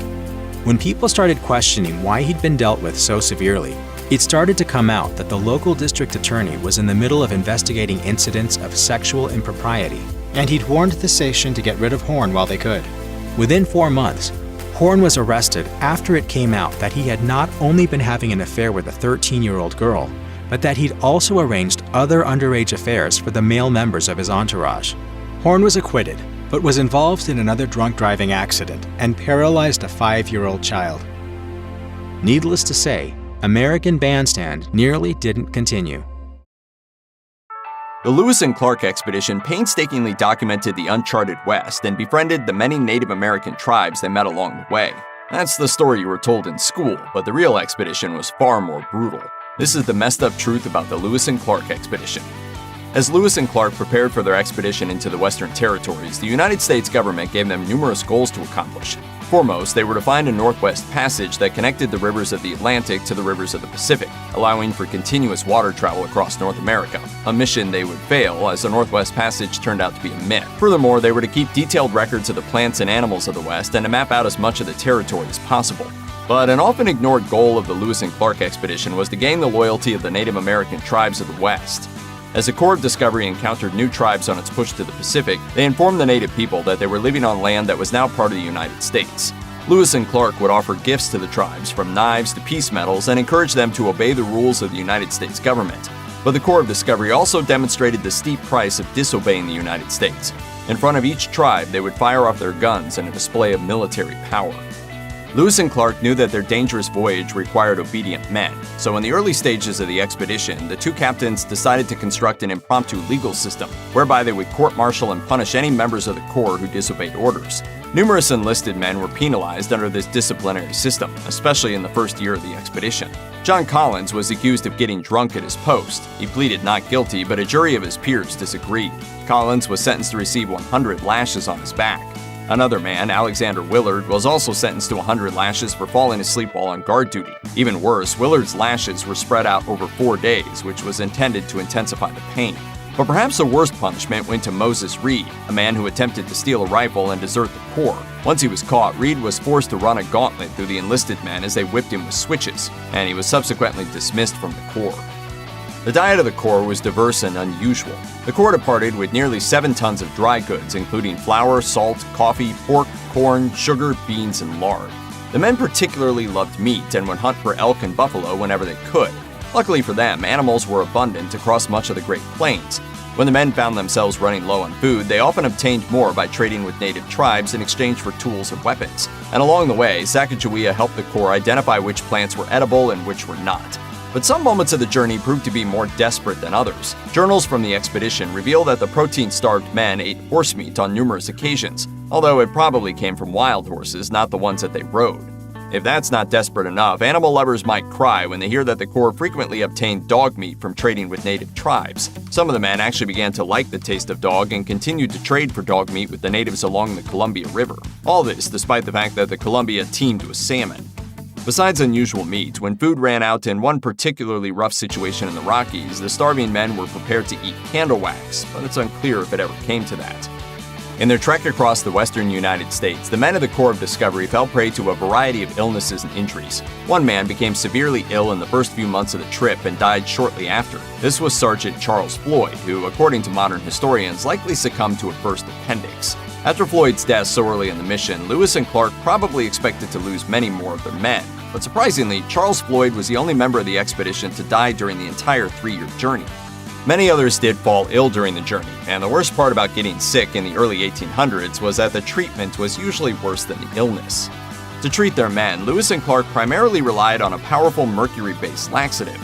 These pills were colloquially known as Rush's Thunderbolts after Benjamin Rush, who manufactured them. They often used logic and philosophy, and unfortunately, their logic was often correct, but the explanations were completely wrong. The mercury often made the men sicker than they were before. Interestingly, modern historians have been able to track the exact voyage of the Lewis and Clark expedition by looking for mercury deposits left behind by the men's stool. For the most part, Lewis and Clark's men were able to stay on the good side of the native tribes they encountered. That's not to say the Corps' men and the native peoples were immediately best friends. There were many tense interactions between the two groups. One noteworthy example occurred early in the expedition in the territory of the Lakota along the Missouri River. When Lewis and Clark met the Lakota, they immediately began preaching obedience to the United States and displaying their military power. Then, after eating together, the Corps initiated trading with the Lakota, who were led by Chief Black Buffalo. But a sect of the Lakota, who were rivals with Black Buffalo, decided to create tension with the Corps, seizing the cable of a docked boat and demanding more goods. Clark escalated hostilities much further, drawing his sword and ordering his men to point their guns at Lakota. Thankfully, Black Buffalo intervened, reprimanding the Americans but ordering the Lakota to fall back. The Corps of Discovery stayed with the tribe for several more days, and the relationship remained mixed. Clark would later refer to the Lakotas as, quote, the vilest miscreants of the savage race. Violent conflict with Native Americans wasn't the only threat that the Corps faced. Unbeknownst to the Corps' men, the government of Spain felt that the expedition was an encroachment upon their territory and feared that it could be a precursor to further American expansion to the west. Although the United States government had purchased a massive amount of land from France, Spain still owned all the land west of the Louisiana Territory as far north as modern-day Oregon. When word about the expedition spread, the Spanish governor of New Mexico sent a force of 52 soldiers to intercept the expedition. When the force reached the territory of the Pawnee, they learned that the Corps of Discovery had passed through the area but were long gone by that time. A second force of 100 men also failed to hunt down the Corps, as they were forced to return to New Mexico after a Pawnee attack. Spain, refusing to give up, sent a third force of 300 men, but this group quickly fizzled as the soldiers turned against their commander. A final force of 600 men was mustered to capture Lewis and Clark and to persuade native tribes in the region to side with Spain. Once again, this force failed. Without realizing it, Lewis and Clark had evaded the largest military force Spain ever sent into the Great Plains. Despite certain tense interactions, the Corps of Discovery was able to maintain friendly relations with most of the native tribes they encountered. The native peoples would show their hospitality in a variety of ways. Dances and peace ceremonies were common, but one bonding practice had disastrous implications for all those involved. This was the practice of wife sharing. At the time, it was common for native men to allow white visitors to sleep with their wives as a sign of goodwill. Unfortunately, this likely occurred without regard for whether their wives consented or not. As we now know, wife sharing led to the rapid spread of sexually transmitted diseases. Many native women in the West had already contracted STDs from sleeping with French and British traders. These diseases were then passed on to the men of the expedition. Lewis and Clark had prepared for their men to contract venereal diseases, but at the time, treatment options were limited. Crazy BD. And Lewis, you would have to give them a mercury tonic. Mercury on your genitals. Come on. It's crazy poisonous. The Corps was able to avoid outright conflict with most of the native tribes they met, but that changed in 1806 when an encounter with the Blackfeet tribe ended in tragedy. On the return trip from the Pacific, Lewis and Clark decided that the men should break into smaller groups in order to survey more of the unexplored western territories. Lewis took his crew up north, landing them in the territory of the Blackfeet, a native tribe known for their military dominance in the region. Lewis's crew encountered 8 Blackfeet men who decided to camp with them for the night. But things went awry when Lewis informed the Blackfeet that some of their rival tribes, the Shoshone and Nez Perce, had already agreed to ally with the United States and would be receiving supplies and weaponry in return. The Blackfeet felt threatened by the news that the power balance in the area was rapidly shifting. During the night, the Blackfeet reportedly attempted to steal the Corps' guns. In the fight that ensued, Lewis reports that one of his men stabbed a Blackfeet warrior, while he personally shot another who was attempting to run off with the crew's horses. After the fight, 2 men were dead at the hands of the Corps of Discovery. As a result, the Blackfeet closed off their territory to Americans for the next 80 years. It's been said that Thomas Jefferson thought it would take 100 generations for Americans to thoroughly settle the lands west of the Mississippi. The American people did it in under 5. After the conclusion of the Lewis and Clark expedition in 1806, the westward expansion of the United States began in earnest. Throughout the 19th century, more territory was added to the U.S., while Native people were forcibly pushed further and further west. It's estimated that the Native American population declined from 600,000 in 1800 to a mere 237,000 in 1900. The land held by Native tribes suffered an even sharper decline. The deception. I mean, that's what hurt our people later on. Why couldn't they be truthful, you know? It's unclear whether Lewis and Clark openly supported this brutal territorial expansion. The men had promised most of the tribes they encountered that they would be treated with respect by the US government, but did they honestly believe that this was the case? It's hard to say for sure, but we do know that Lewis and Clark's expedition west inspired many future settlers to do the same, and that the geographic and scientific information they collected was of great benefit to America's future expansion. After completing their mission, nearly every member of the Corps of Discovery was given a generous reward. Besides monthly wages, each enlisted man received 320 acres of land, while Lewis and Clark both received 1,600 acres. While Sacagawea received nothing, her husband Charbonneau was granted the same payment as the other enlistees, but one man was left out entirely. That man was York, the expedition's sole African-American participant and personal slave to William Clark. As a slave, York was forced to join the Corps against his will. Some of the expedition's men treated York with hostility.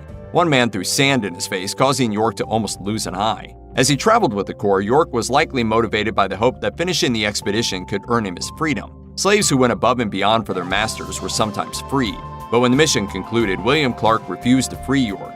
In fact, York's request to be freed enraged Clark, who threatened to sell him to a more severe master in the South. Furthermore, Clark denied York's appeal to be hired out to the farm in Louisville where his wife worked, going so far as to give him a, quote, severe trouncing for his insolent behavior. Clark did ultimately free York sometime before the 1830s, but he continued to claim that York preferred life as a slave. There is some mystery surrounding the death of Sacagawea. 3 years after the expedition had finished, Sacagawea's family accepted an invitation from William Clark to come live in St. Louis. Clark gave her and her husband Charbonneau some land to farm and offered their son Jean-Baptiste a Western education. But farming proved unsuccessful, so Sacagawea and Charbonneau joined a fur trading expedition, leaving Jean-Baptiste under the guardianship of William Clark. After this point, written records of Sacagawea's life become sparse. It's reported that she gave birth to a daughter, Lisette, in late 1812 and became fatally ill soon after. According to the journal of fur trader John Luddig, she died of a fever on the evening of December 20th, 1812. Historians have generally accepted this as Sacagawea's official death date. She was only 25 years old. William Clark adopted both Lisette and Jean-Baptiste the following year, but Lisette likely died as an infant. However, fans of Sacagawea may have reason to hope. Sacagawea was not Charbonneau's only wife, so Luddig's journal entry is unhelpfully vague. Furthermore, Native American oral tradition says that Sacagawea left her husband and moved out west, eventually returning to the Shoshone tribe in Wyoming, where she remained until her death in 1884. If this is true, then Sacagawea would have been in her 90s when she died, a happy ending for the most beloved member of the Corps of Discovery. Captain Meriwether Lewis was rewarded handsomely for his role in the Corps of Discovery expedition. Not only was he celebrated as an American hero and granted 1,600 acres of land, but President Thomas Jefferson personally appointed Lewis to be the governor of the new Upper Louisiana Territory. But honor did not bring Captain Lewis happiness. He'd been plagued by depression for much of his life, a mental illness that may have been exacerbated by neurosyphilis, according to some modern medical historians. His depression left him incapable of completing a journal of his expedition, which disappointed President Jefferson. To add insult to injury, Lewis's dealings with the War Department left him in steep debt, so he took a trip to Washington, D.C. to sort out his financial situation. In 1809, in a remote inn on the route to Washington, Meriwether Lewis took his own life. He was 35 years old. But the circumstances surrounding Lewis's death have led some to speculate that he was actually killed. Lewis was found with gunshot wounds to both the head and chest, and the innkeeper's wife reportedly saw him crawling around before he died. It was also well known that bandits roamed the area. Could Lewis have been the victim of a mugging gone awry? Possibly, but it's far more likely that his death was a tragic botched suicide. Lewis had composed his will before his trip to D.C. and had attempted suicide just a few weeks earlier. Back in the glory days of MS-DOS, the Oregon Trail was a dangerous place to bring your family of pixels. And back in the late 1800s, the real Oregon Trail wasn't a whole lot safer. It took between 5 and 6 months for settlers to cross the country on this rugged thoroughfare, which left a whole lot of opportunity for messed up stuff to happen along the way. Here are the most unsettling bits from the annals of Oregon Trail history. The Sager Orphans. In early 1844, 6 children set off from Missouri with their parents Henry and Naomi Sager, who was pregnant and gave birth to a 7th child in the wagon on the way. That's when things started to go wrong. By the time they reached the Rockies, the children's father contracted an illness that proved fatal, and their mother passed away soon after, seemingly from grief. The kids wound up in the care of missionaries Marcus and Narcissa Whitman, who established a safe home in the Walla Walla Valley and adopted all 7 Sager siblings. Unfortunately, 3 years later, a massacre took the lives of both the Whitmans and the 2 elder Sager children, John and Francisco. The others were taken captive, but only 4 survived the ordeal. 2 of the girls ultimately authored memoirs as adults, choosing to focus on the kindness they experienced from fellow travelers on the Oregon Trail rather than the tragedy. The Donner Party.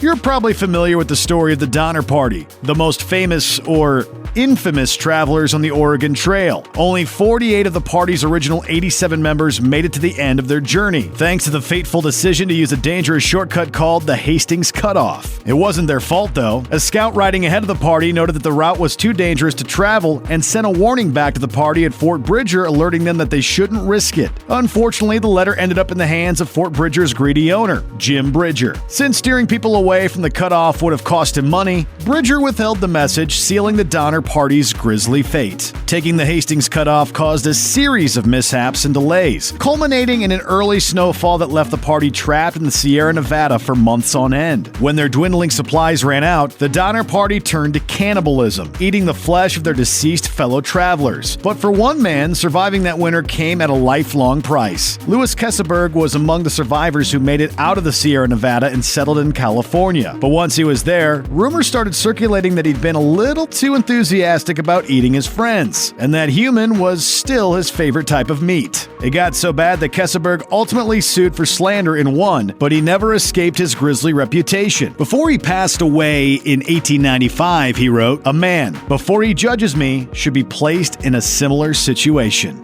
The milk sickness. Back in the heyday of the Oregon Trail, the parties of migrating Americans included a fair few pregnant women or new mothers and their newborn babies, who often became orphans en route thanks to the trail's dismal survival rate. When that happened, the baby would typically be passed into the care of another nursing mother. But since medical knowledge was in short supply, these arrangements didn't always end well. In at least one case, the nursing mother feared that the baby might be carrying a contagious disease and opted to give her cow's milk instead of breastfeeding. Unfortunately, the cattle were grazing on plants like poison ivy and white snake root, creating lethal and bitter milk that poisoned the infant. We'll never know how many babies succumbed after drinking contaminated cow's milk, but since livestock on the trail were forced to forage on seriously overgrazed land, an enormous number of them would have been carrying deadly juice in those udders.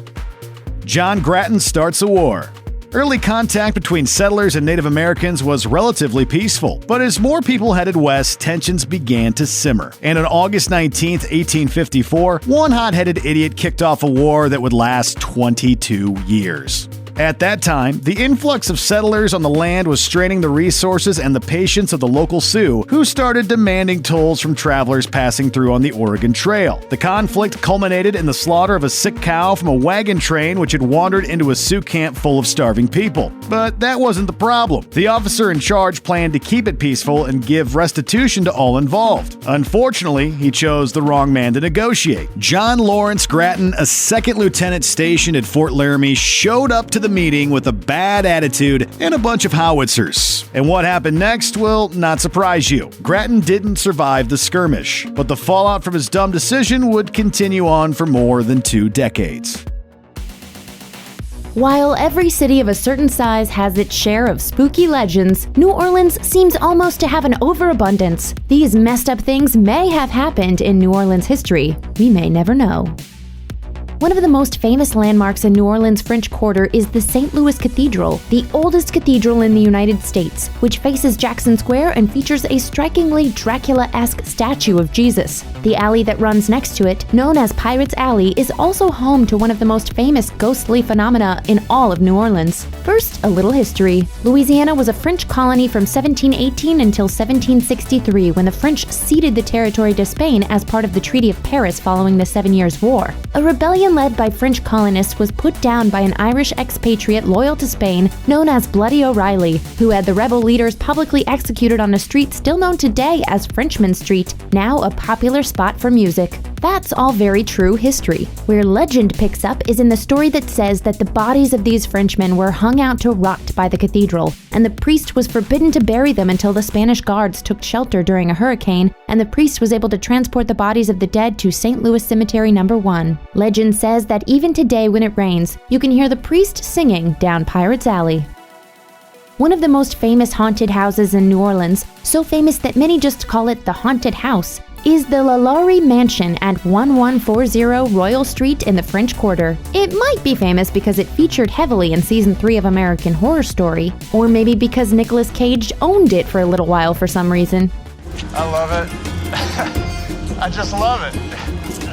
But really it's famous because, as Ghost City Tours points out, the legend says some really messed up stuff happened in there. Dr. Louis Lalaurie and his wife Delphine moved into the mansion in 1832, and Delphine, a proud socialite, soon gained a reputation for being cruel to her slaves, especially after she was seen chasing a young girl off a balcony to her death with a bullwhip. But it was an 1834 fire that revealed the true horror of the Lalaurie Mansion. A girl chained to the stove had set the fire because she would rather die than be taken to the room upstairs. Firefighters who entered this room discovered it was basically a torture chamber. Delphine Lalaurie, now uncovered, fled to France, and little is known about what happened to her afterward. Anyway, the house is haunted now, obviously. Thanks to her prominent appearances in pop culture such as the 1974 hit song Marvel Comics and American Horror Story, there is probably no name more associated with voodoo than Marie Laveau. Laveau was a real person who, together with her daughter, amassed thousands of followers to their uniquely New Orleans brand of spiritualism in the 19th century.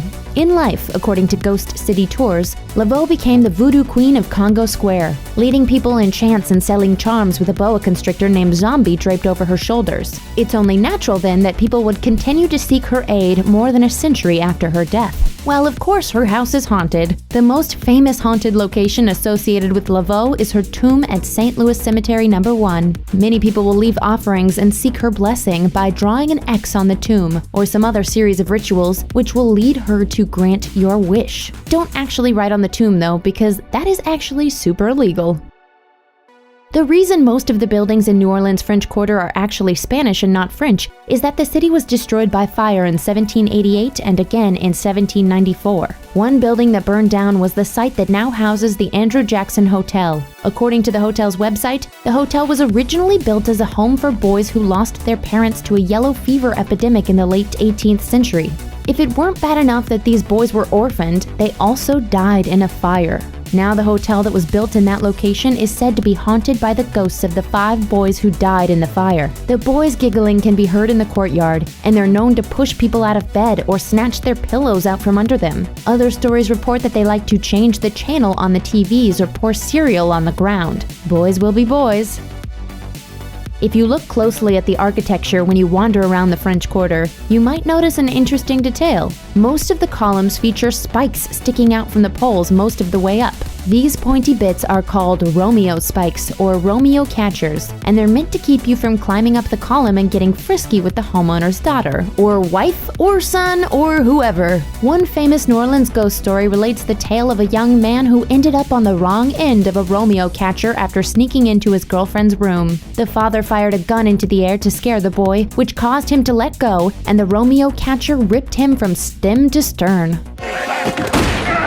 Holy This gutsy ghost can still be found hanging around the French Quarter, so to speak.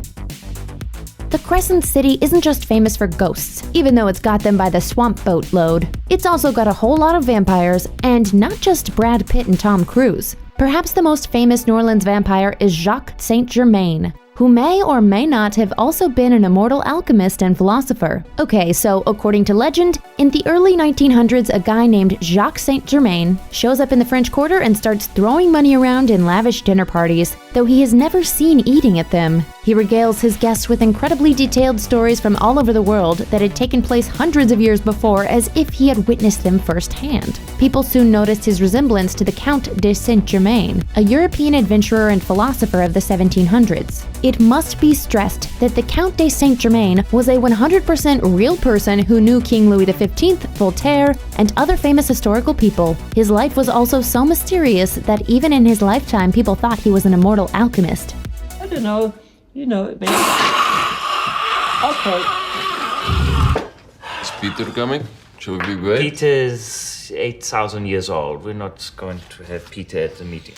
So what makes Jacques Saint-Germain a vampire and not just an immortal? His more sanguine proclivities were revealed when one day a sex worker leaped from his balcony to escape him after he began biting her neck. When police went to question Saint-Germain, he had disappeared. But they say Vampire Jack still lurks the French Quarter to this day.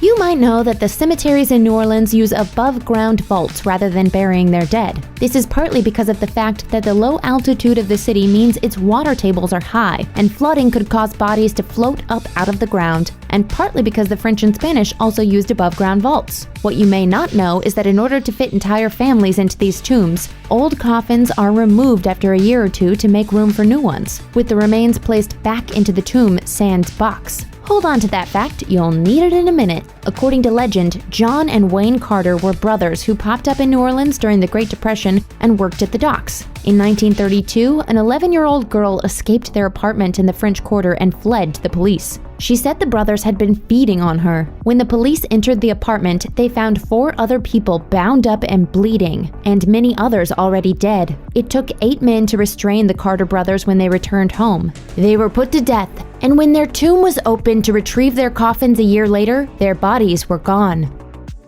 First, the truth. The so-called casket girls were young women sent from France to the French colony of Louisiana in 1728 to provide wives for the disproportionately male colony. The caskets they carried were just luggage trunks that had their clothes in them. The legend starts the same. Pale young girls arrived in New Orleans by boat, shyly clutching the caskets they carried with them. Their skin was so pale that they instantly blistered in the hot Louisiana sun. They carried their caskets to the Ursuline convent that was to be their home until they were married. However, things did not turn out well for the casket girls. The men of New Orleans rejected the pale girls, and many of them were forced to turn to sex working. The French king, enraged by the failure of his policy, demanded the return of the girls. The nuns went up to the 3rd floor only to find that the caskets that allegedly held all the girls' belongings were actually completely empty. The implication, you see, is that the girls were sleeping in the coffins instead of keeping their clothes in there. The girls were vampires. That's the punchline. The 3rd floor of the convent was then sealed up and nailed shut with nails blessed by the Pope himself. This has not, however, completely kept the girls from feasting on blood from time to time.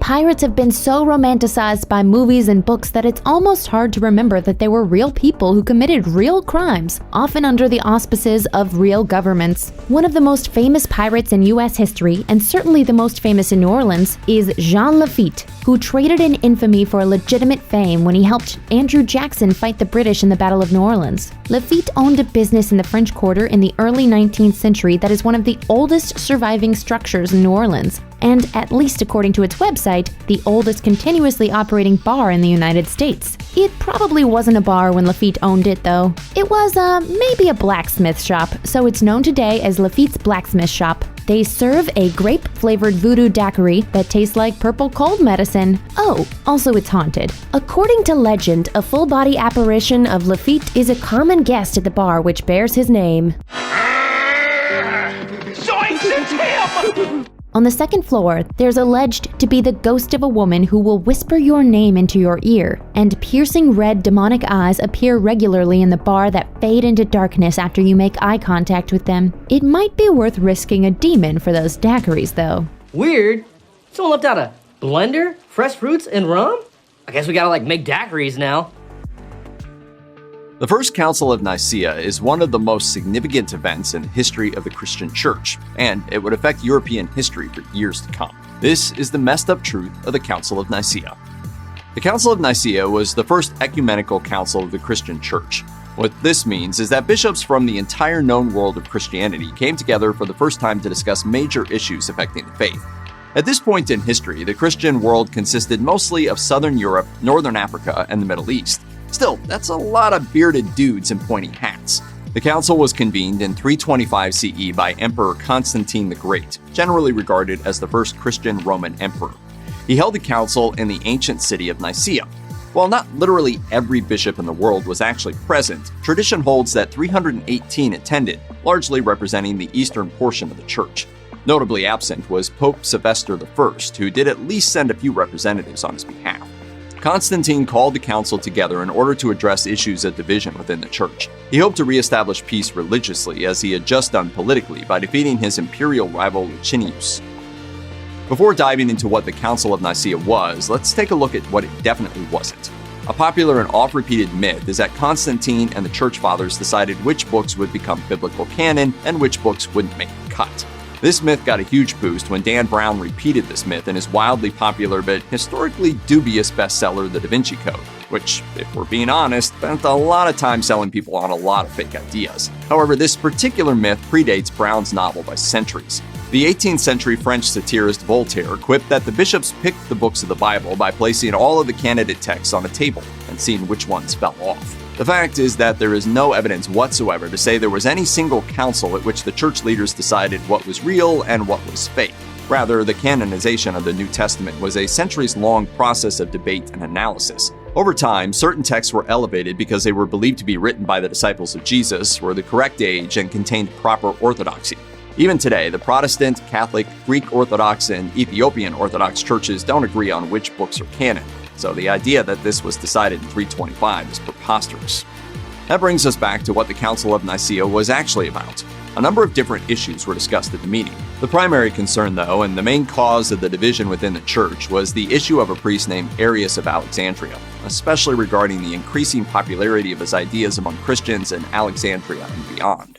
Arius espoused a theological doctrine that was extremely troubling to the more orthodox priests and bishops at the council. His beliefs, which had come to be known as Arianism, was an attempt to rationalize the relationship between God the Father and Jesus the Son. If Jesus is the Son of God, that means God came first. A pretty logical conclusion, you would think, but standard dogma makes things a little more complex. The idea of Jesus being God's Son implies that there existed not really a time, because God predates the concept of time, but rather a division of persons between God and his Son. And a circumstance where God existed before his Son means that Jesus is not eternal. Arius' belief was that if Jesus was born, only God the Father exists without origin. This goes against the Gospel of John, which identifies Jesus as the Word, who was with God in the beginning and was God. To most bishops, this was heresy and could not stand. The distinction between Jesus being begotten by God rather than being made by God might seem like an extremely minor nitpick from a modern perspective. However, to the early church, which had only just gained legitimacy after centuries of persecution, nailing this one down was incredibly important. Arianism is a Unitarian doctrine in the sense that it focuses on the uniqueness of God at the expense of the core Orthodox doctrine of the Trinity, in which God is expressed as three distinct but individual aspects. For Arius, the fact that Jesus had to be created meant that he must be subordinated to God the Father. To a mainstream Christian at the time, this was a denial of the divinity of Christ. That denial makes it seem like Arianism would be shocking to most Christians, and yet Arianism was incredibly popular in both the Western and Eastern halves of the Roman Empire. The Council of Nicaea wasn't even the first attempt to stop Arius. In 321 CE, the Bishop of Alexandria convoked a council of 100 bishops to denounce Arius and his doctrine. Yet he continued to gain followers until he was driven out of Egypt. Then he went to Palestine and recruited more followers. It was at this point that Constantine made like Gary Oldman in The Professional and decided to hold the biggest council ever. Bring me everyone. What do you mean everyone? Everyone! Possibly the most famous name among the bishops in attendance was Nicholas of Myra. If that name sounds familiar, it's because St. Nicholas is who many credit as the original inspiration for Santa Claus. As the story goes, while Arius vigorously defended his views of the Trinity on the council floor, Nicholas got so upset by the repeated heresy that he stood up, strode across the room, and decked Arius cold across the face. It was illegal to strike anyone while in the presence of the emperor, and as told, Nicholas was stripped of his episcopal office and placed in jail. The legend continues when that night, the Virgin Mary and Jesus appeared before Nicholas and freed him of his chains and returned him to his bishop's robes. Upon hearing about this, Constantine reinstated Nicholas as the Bishop of Myra. Even if we ignore the parts about the ghosts of Mary and Jesus busting St. Nick out of jail, is the assault of Arius true? Unfortunately, there's little evidence to support the attack. Some accounts of the council list Nicholas among the attendees, but not all of them do. In fact, the ones that include him date from much later, and the story of the punch doesn't show up until about 1,000 years after the council. Additionally, the original version of the tale says he hit an Arian, not necessarily Arius himself. It's still a great story, though. The bishops at the Council of Nicaea wanted to make a definitive statement about their denunciation of the Arian belief that Jesus was subordinate to God the Father. What resulted was the Nicene Creed, the first clear and universal statement of Christian belief ever officially issued by the Church. According to the Catholic Encyclopedia, the creed was altered a few times to respond to newly arising forms of Arianism, but most were variants on the statement from Nicaea. The version that stuck was confirmed at the Council of Constantinople in 381 CE. Many elements of the creed exist specifically to counter Arianism, like this passage, for example. I believe in one Lord Jesus Christ, the only begotten Son of God, and born of the Father before all ages, God of God, light of light, true God of true God, begotten, not made, consubstantial to the Father, by whom all things were made. The key ideas here are that Jesus was begotten, not made, that he was true God of true God, and that he was consubstantial to the Father. Being consubstantial was a term at the crux of the arguments at Nicaea. Consubstantial means that Jesus was made literally of the same stuff that made God. So were the Father and the Son created from the same stuff? Nicaea says yes, as do most modern Christians, given that the Nicene Creed is still used today in Catholic, Orthodox, and most Protestant churches. While the Arian controversy was the major issue addressed by the First Council of Nicaea, it wasn't the only one. Believe it or not, another big topic discussed by the bishops was determining when Easter took place. At face value, this might seem like a silly topic, but do you know what date Easter is next year? Can you name it without Googling it? You can't. You can't, liar. In the beginning of the faith, the date of Easter had been tied to the Jewish observance of Passover.